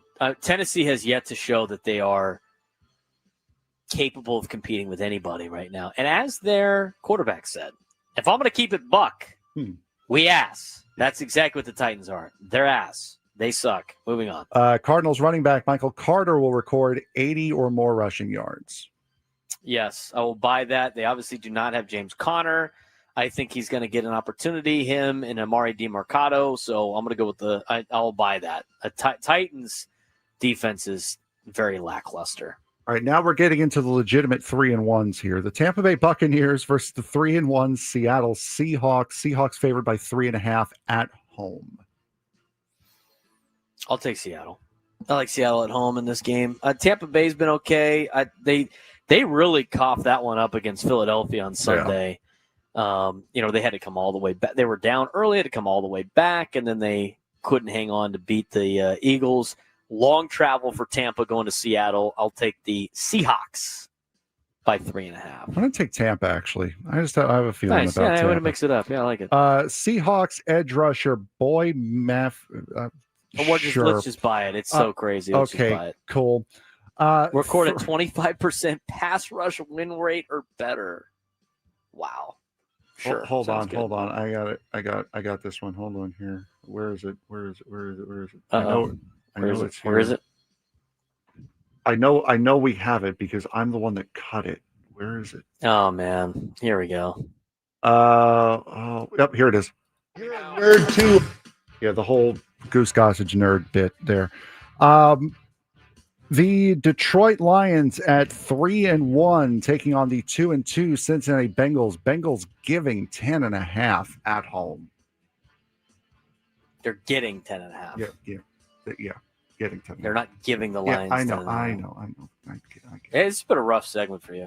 Shut up, man. You okay? I'm not used to this 4-hour show gimmick anymore. Had a week of 1-hour shows. Like, what are we doing? Oh man, poor Frank. My brain is off. Wiped out. I haven't had to work. I haven't had to work past 1 o'clock all week. I got Detroit. Cincinnati has looked so bad without Joe Burrow. And here's the thing. I mean, they got weapons all over the place, but this is why receivers are called a dime a dozen. You want to know why? Because if the O-line can't block, they can't get the ball anyway. So does it really matter if you have Jamar Chase? Does it really matter if you have T. Higgins? If you don't have anybody that can keep your quarterback upright? No, it doesn't really matter. Jake Browning has not been very good for the Bengals. When is friend of the show, friend of the Braden Surprenant show, Brett Rippon, going to get an opportunity in Cincinnati? I'm tired of watching Browning play quarterback for the Bengals. They have been awful. The big question, the most important question, though, will Browning have a plus 60 QBR? No. Well, there you go. No, he won't. Not against the Lions. The 2-2 Washington Commanders taking on the 3-1 Los Angeles Chargers. Chargers favored at home by 2.5. We'll take the Chargers. They've been better. They're good. They choked it away last week. That was a typical Chargers loss. This will be a typical Chargers win where they beat the Commanders at home. Jaden Daniels should be coming back. He's been hurt the first couple of weeks of the season. I will sell the complete fewer than 10 passes to wide receivers. I think he will have more than that. No Terry McLaurin in that game for Washington. I like the Chargers. Sunday night football, the 2-2 New England Patriots taking on the 4-0 wish the Toronto Blue Jays a successful ALDS Buffalo Bills. Bills favored by 7.5 at home. Take that, Yankees fans. I'll take the Bills over the Pats. Pats have been better. I think the Pats are going to be pretty decent with Drake May. They're still trying to build over there. Mike Vrabel's first year. I will take the Bills minus 7.5. They're way better than than New England. Patriots rookie running back Trayvon Henderson will record 64 or more rushing yards. That's a very specific number. Doubling his current career high. I'll buy that. 64 rushing yards is not a lot. He could probably get that. Monday night. Plus, Ramondre Stevenson's a fumbler, so we got to give the ball to somebody. Monday night game. Monday Night Football, the 2-2 Kansas City Chiefs taking on the 3-1 Jacksonville Jaguars. Jaguars 3.5-point dogs at home. I'll take the Chiefs. I will. Where do the Chiefs play? Jacksonville on Monday. Jaguars slot corner Jordan Lewis will not allow a single reception to Chief wide receivers Hollywood Brown or Juju Smith-Schuster while covering them. Sell it. They're going to get some catches against him. I'm going to sell that. That is today's NFL whip around. Thank you, Frank, for that. When we come back, we got some high school football, San Diego State football to talk about. If you want to talk Padres, give us a phone call, 833-288-0973, 833-288-0973. Finishing up the show with Drake Hills to talk some soccer at the end of the show as well. I'm Braden Surprenant. He's Frank Marchese. This is the Braden Surprenant Show, live and local each and every day from 10 to 2 on San Diego's number one sports station, 97th The Fan.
Football talk on 97 through the fans, presented by Paramount Plus. Sylvester Stallone is back in the original hit series Tulsa King this season. Dwight faces his most dangerous adversaries yet, forcing him to fight for everything he's built and to protect his empire. Stream the new season of Tulsa King on Sunday, September 21st, exclusively on Paramount Plus. 833-288-0973, 833-288-0973. Talking about Padres baseball today in the first 2.5 hours on the show. It's a little bit of football talk here. If you want to call in about your feelings about the Padres, give us a phone call.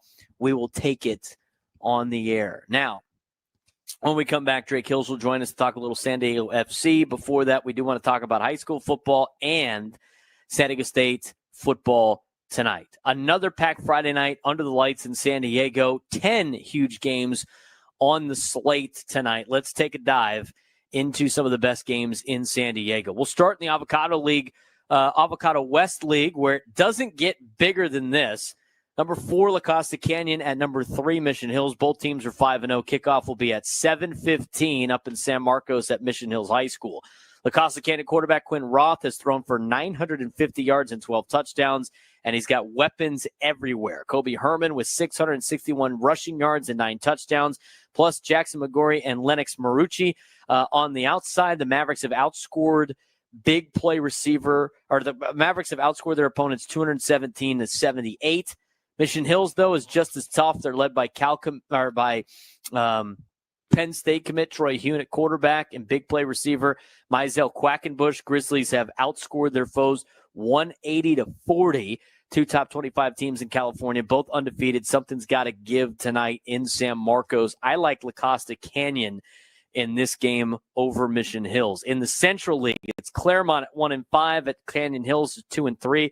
Claremont's lone win came over Vincent Memorial, while the Rattlers lean on their stingy defense. They've only allowed 87 points on the season. I like Canyon Hills in this one over in Tierra Santa. Over in the City League, it's Crawford at 1-4, taking on Hoover, who's 3-2. Early kickoff at 6:30.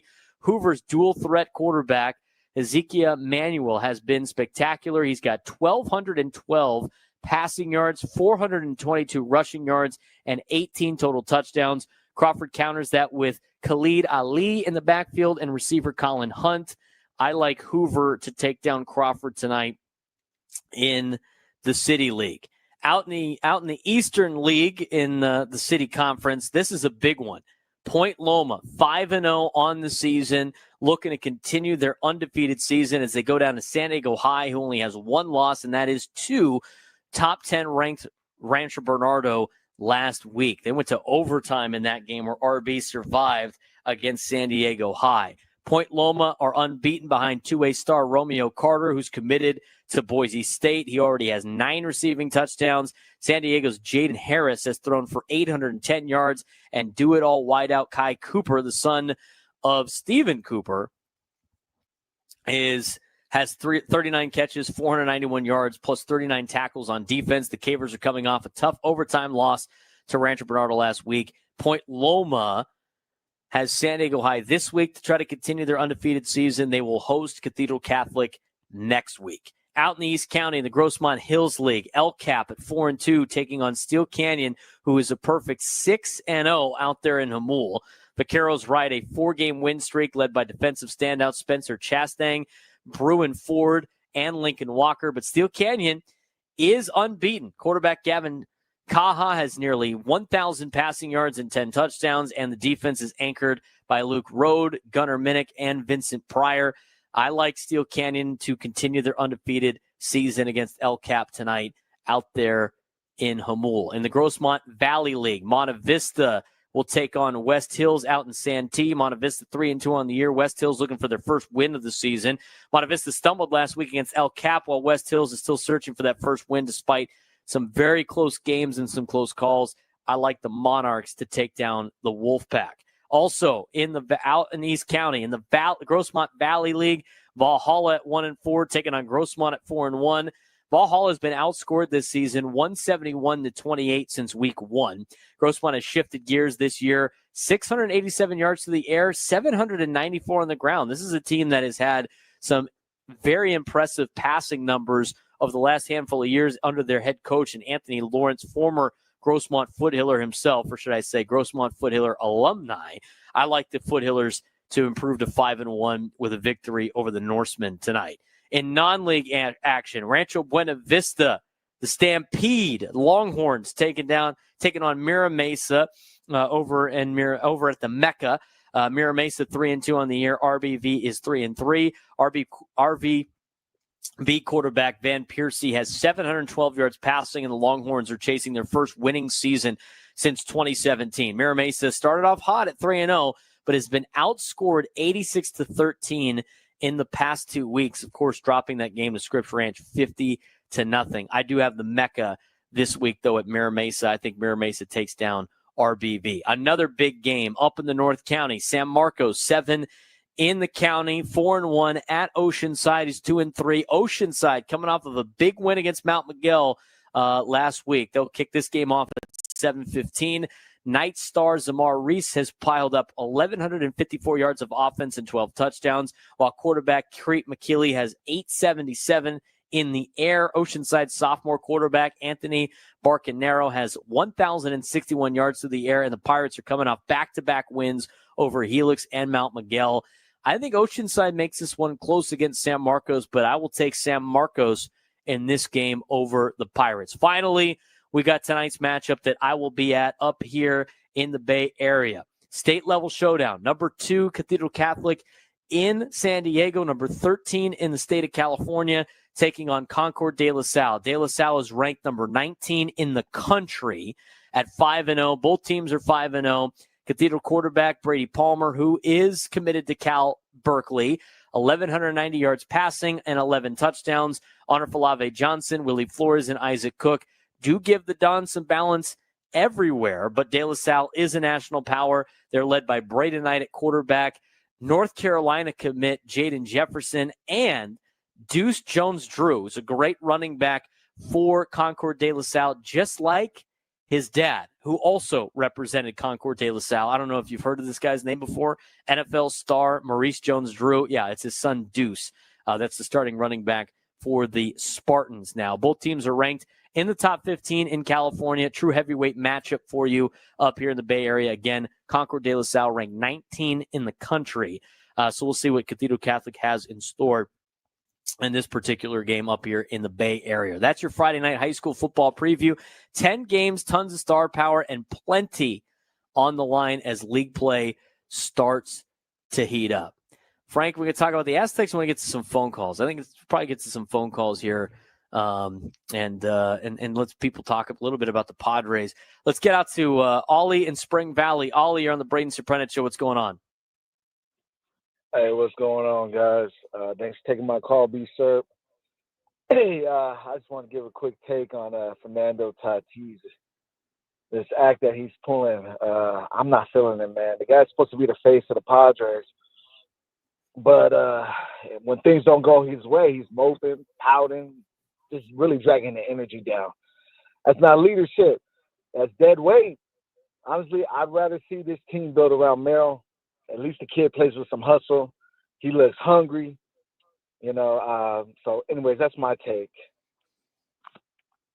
Well, I appreciate the phone call, Ollie. Yeah, I think a lot of people were concerned about Fernando this season. Obviously, not a terrible year statistically, but not what we've seen out of Fernando in the past. I mean, it wasn't as much of the, fun Fernando that we've seen. I think a lot of people would like to see him get back to that, and Ollie's right. I mean, he is the guy that's supposed to be the face of the franchise. He should be a lot better in the postseason, and hopefully next year will be a little bit better. I mean, you're not going to trade him. You're not going to DFA the guy. You just got to try to help him get back to where he was before this season in terms of just the way he's been.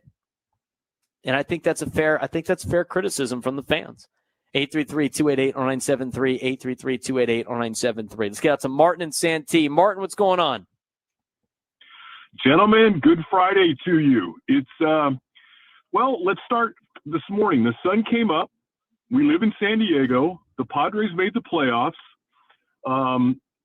There's a lot of good to be taken out of it, and Braden totally get it with the idea that they didn't make it, fail, yes. But the same old thing, runners in scoring position, they couldn't make it happen. It played right through the playoffs. But I'm optimistic about next year already. It was challenging. It was tough. It was sad the way they finished, but man, oh man, it was a solid season. And again, I agree with you totally on bringing Preller back and the idea, our outfield is already set next year. 3 of the 4 positions in the infield are set. Catcher is set. We need another starting pitcher. Joe Musgrove's coming back, but the sun will come out tomorrow again. So anyway, good luck to Olympian and certainly Cathedral in your games today. I appreciate you always taking my call, and we're good to go. We'll get there. We'll get there. So guys, take care. Have a wonderful weekend, and looking forward to Monday. Looking forward to it, Martin. Thanks again for the phone call. Really appreciate it. 833-288-0973. 833-288-0973. I want to mention a couple other games in the San Diego section that are going to be pretty good tonight. Poway at El Camino. Both teams are 2-3. Both teams ranked in the top 25 in San Diego, according to Max Preps. Torrey Pines at Carlsbad's a good one tonight at 7:15 as well. Rancho Bernardo at Del Norte is a great game tonight at 7:15. Again, so many games you can go out and support local high school football here in town. There's a lot of great football games out there in your local neighborhood. If you want to check out the full schedule, it's on maxpreps.com. You can also find it in the San Diego Union Tribune on their website as well. St. Augustine is at Madison tonight. That will be a good one. Mission Bay tries to stay undefeated as they take on Patrick Henry tonight. That game will be at Mission Bay High School. Mount Miguel hosting Helix is a fun one in the East County. So there's a lot of great games being played throughout San Diego County this evening. That's going to be fun. And then you get out to Imperial County, because this is part of the San Diego section. Imperial 6-0 at Central 6-0. That's a fun one out there in Imperial County. Want to get back to your phone calls, 833-288-0973, 833-288-0973. Anthony and Escondido, you're on the Braden Surprenant Show. What's going on, Anthony? Hey, how's it going, guys? Good afternoon, you guys. So just want to give a quick take, with the leadership, with Machado and Tatis, and they are pretty much the face, but at the same time, we got to be able to produce, which as the game went differently according to how with the Xander Bogaerts striking out on that, who knows? But at the end of the day, I think this year there was some flaws, but you know what? We did well, and I'm definitely happy how this team turned out. So I will always have faith in our team, and I know they can do it. And I appreciate taking my phone call, by the way. Absolutely, Anthony. We appreciate you making that phone call. Good positive take right there. Let's get back to the phones. David in San Diego, you're on the Braden Surprenant Show. What's going on, David? Not too much, gentlemen. Thanks for taking my call. Hey, one thing I wanted to say, the ABS, I wasn't a big fan of it. Didn't think I would be until after watching that game with that missed ball call that we had. But I'll tell you what, I can't wait for next year to have that, because I would have loved to have seen how that game would have played out if that call wouldn't have been made. So I really can't wait for that. Can't wait for next year's season. Also, too, Braden, I wanted to say I'm a charter bus driver in San Diego, and I've driven you all school many times, your teams. And that bill at Chipotle, be honest with you, with that many kids, you're looking at about $2,500. I've seen it many times, and it is so fun. It is so fun to roll up with 2 buses full of kids, coaches, everything. You just see the look on them employees in there going, what on God's green earth is going to happen to us? So that's what you We've guys done are it looking before at a lot. right there. That's right. We've done it a lot before with In and Out and stuff. And David, if you drive one of our buses, please say hi. We appreciate you you guys helping us out. And no buses up here. It's super expensive up here in the Bay Area to try to charter the bus. So we went with the vans this time. I will say this, and David brings up, we got to get to a break because we got to get Drake on and talk about some soccer one-on-one. Everybody's saying they can't wait for ABS. Just wait for next year. Next year in the postseason, Frank, you ready for this? You're gonna hate this. The opposing team is up to bat, called strike 3 on a pitch out of the zone. They do the ABS, flip it on the Padres, and all of a sudden disaster happens, and everybody's like, where's the human element in baseball? This is BS. Come on. I don't like this ABS crap. That would be our luck at this point. I mean, you got to laugh. You laugh to prevent yourself from crying. You know what else you do to boost your spirits? You talk with Drake Hills. Drake Hills will get you right, man. When we come back, we'll talk with Drake, get you to Soccer 101, San Diego FC, get ready for the postseason. We'll talk about that when we come back, get more of your Padres phone calls. We got time to finish up the Braden Surprenant Show, San Diego's #1 sports station, 97.3 The Fan.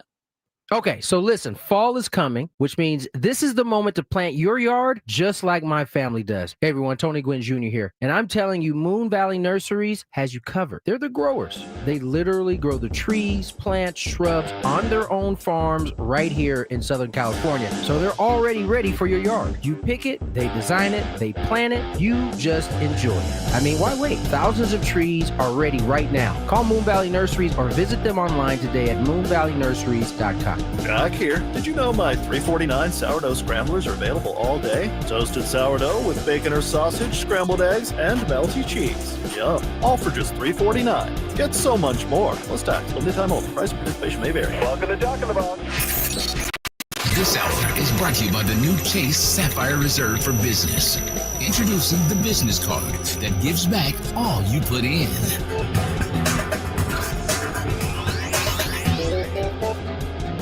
You hear that? That's the sound of your business losing money. Legacy phone systems weren't built for today's teams. Quo, formerly OpenPhone, gives your business a smarter way to stay connected. Quo lets you manage.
All guests on 97 through the Fan join us via the David P. Shapiro Fan Hotline, facing criminal charges. Trust David P. Shapiro criminal defense attorneys, helping clients regain control since 2010. Visit davidpshapirolaw.com. And to finish up our week, like we always do on a Friday, talking some soccer with Drake Hills. He is a contributing writer for Black Players for Change. He also is a contributing writer for ESPN.com, covering soccer throughout the United States. A lot of international stuff as well, as we get you ready for some San Diego FC action. They will be in Houston this weekend to take on the Houston Dynamo. They will then take on the Portland Timbers on October 18th. And that's it for the regular season.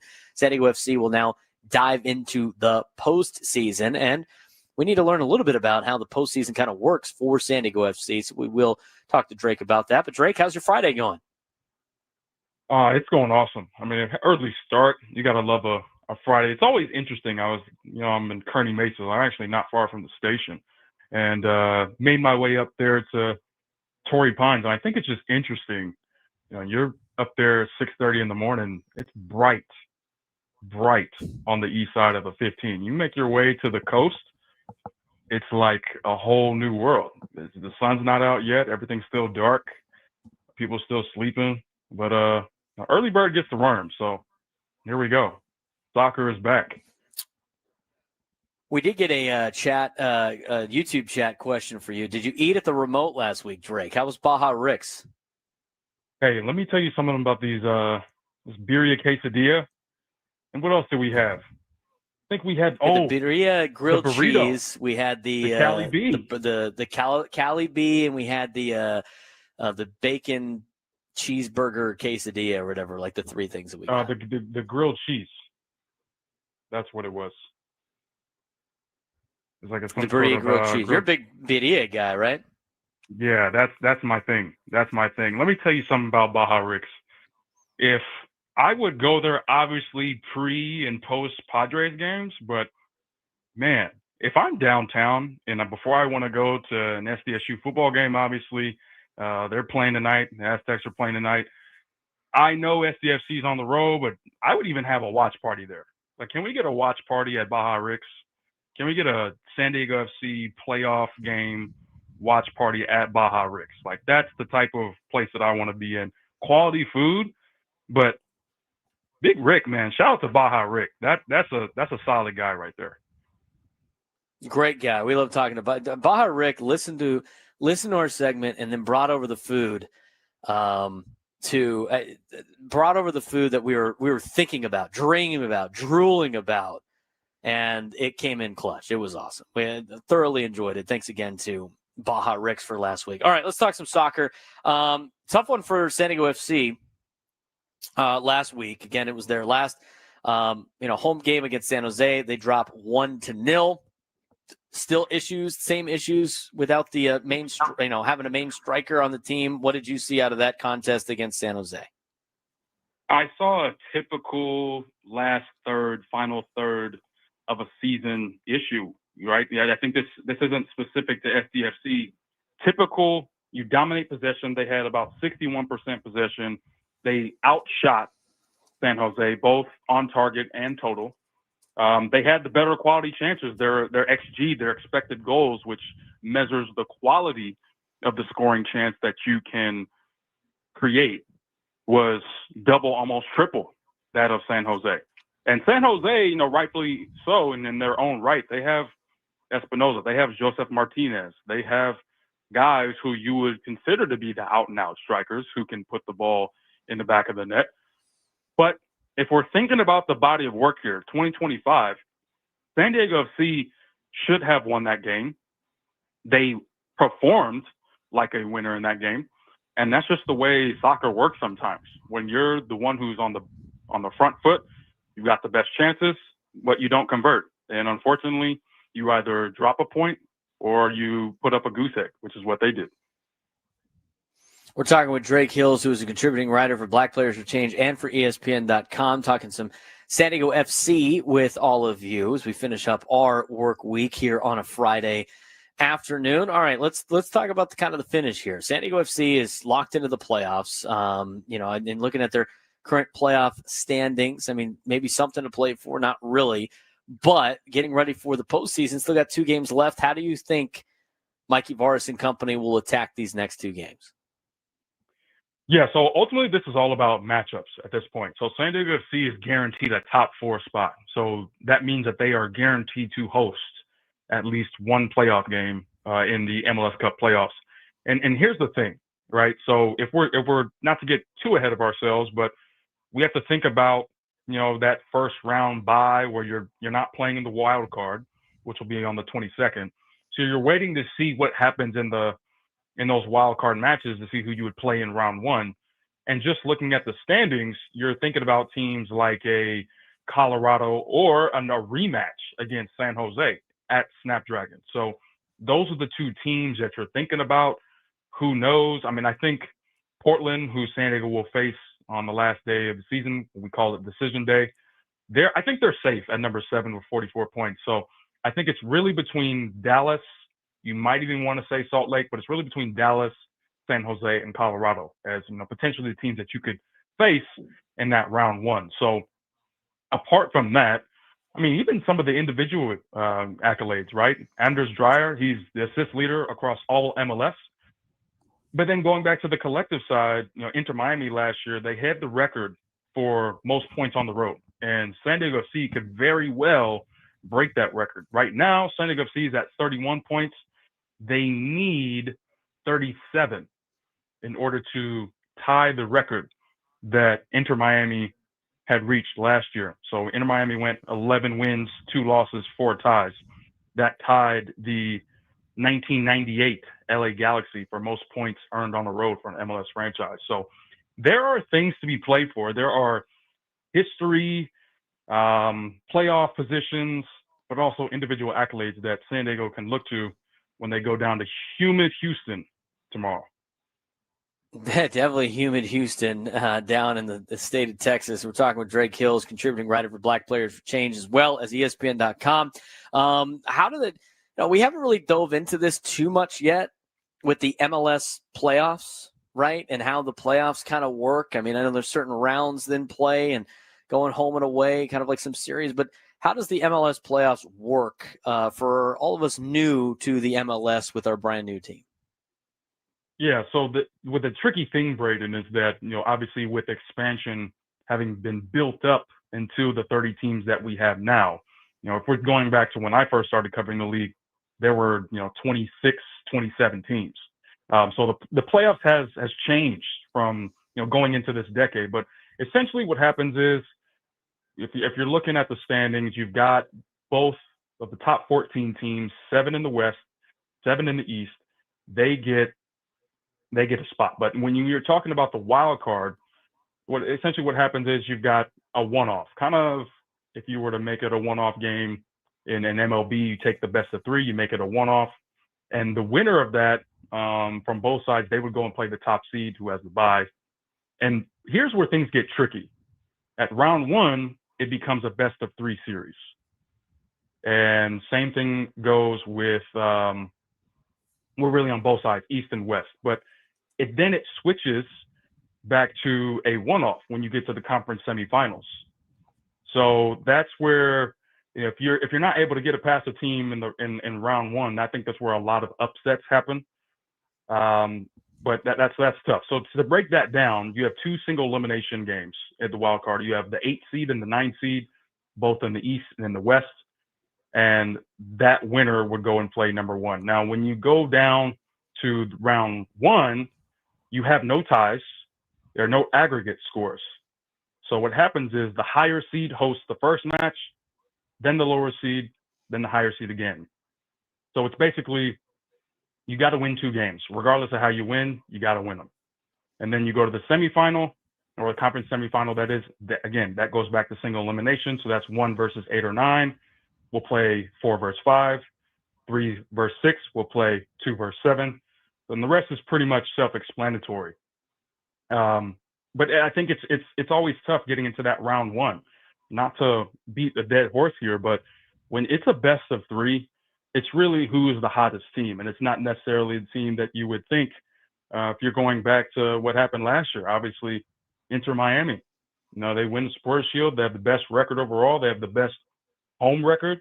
And unfortunately, you see a team like LA Galaxy who goes the distance, but even more of a surprise was the New York Red Bulls, who are making all the way to MLS Cup last year. So ultimately, it's all about who has the hottest team, who can be healthy, and who can get that home field advantage.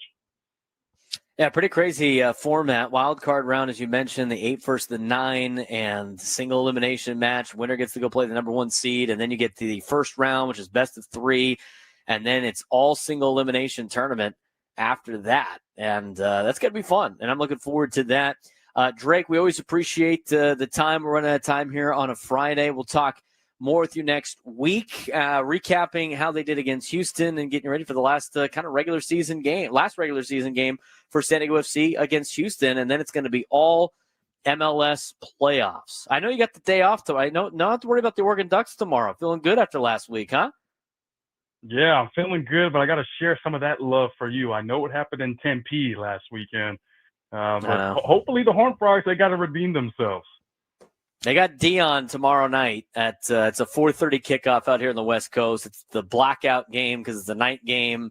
They do the blackout cancer game. They're going to wear all black top to bottom, and we'll see how the boys do against Colorado, their favorites. But Drake, appreciate the time as always. All right, thanks, Braden. Drake Hill is joining us on the Braden Surprenant Show. Frank Marchese, hold it down in studio back there in San Diego. I got to get ready very quickly here for a high school football game coming up later on. I will talk to you guys on Monday as we continue our post-mortem coverage of the San Diego Padres. Gwen and Chris coming up next. San Diego Summer Sports Station, 97 to the Fan. Bye-bye.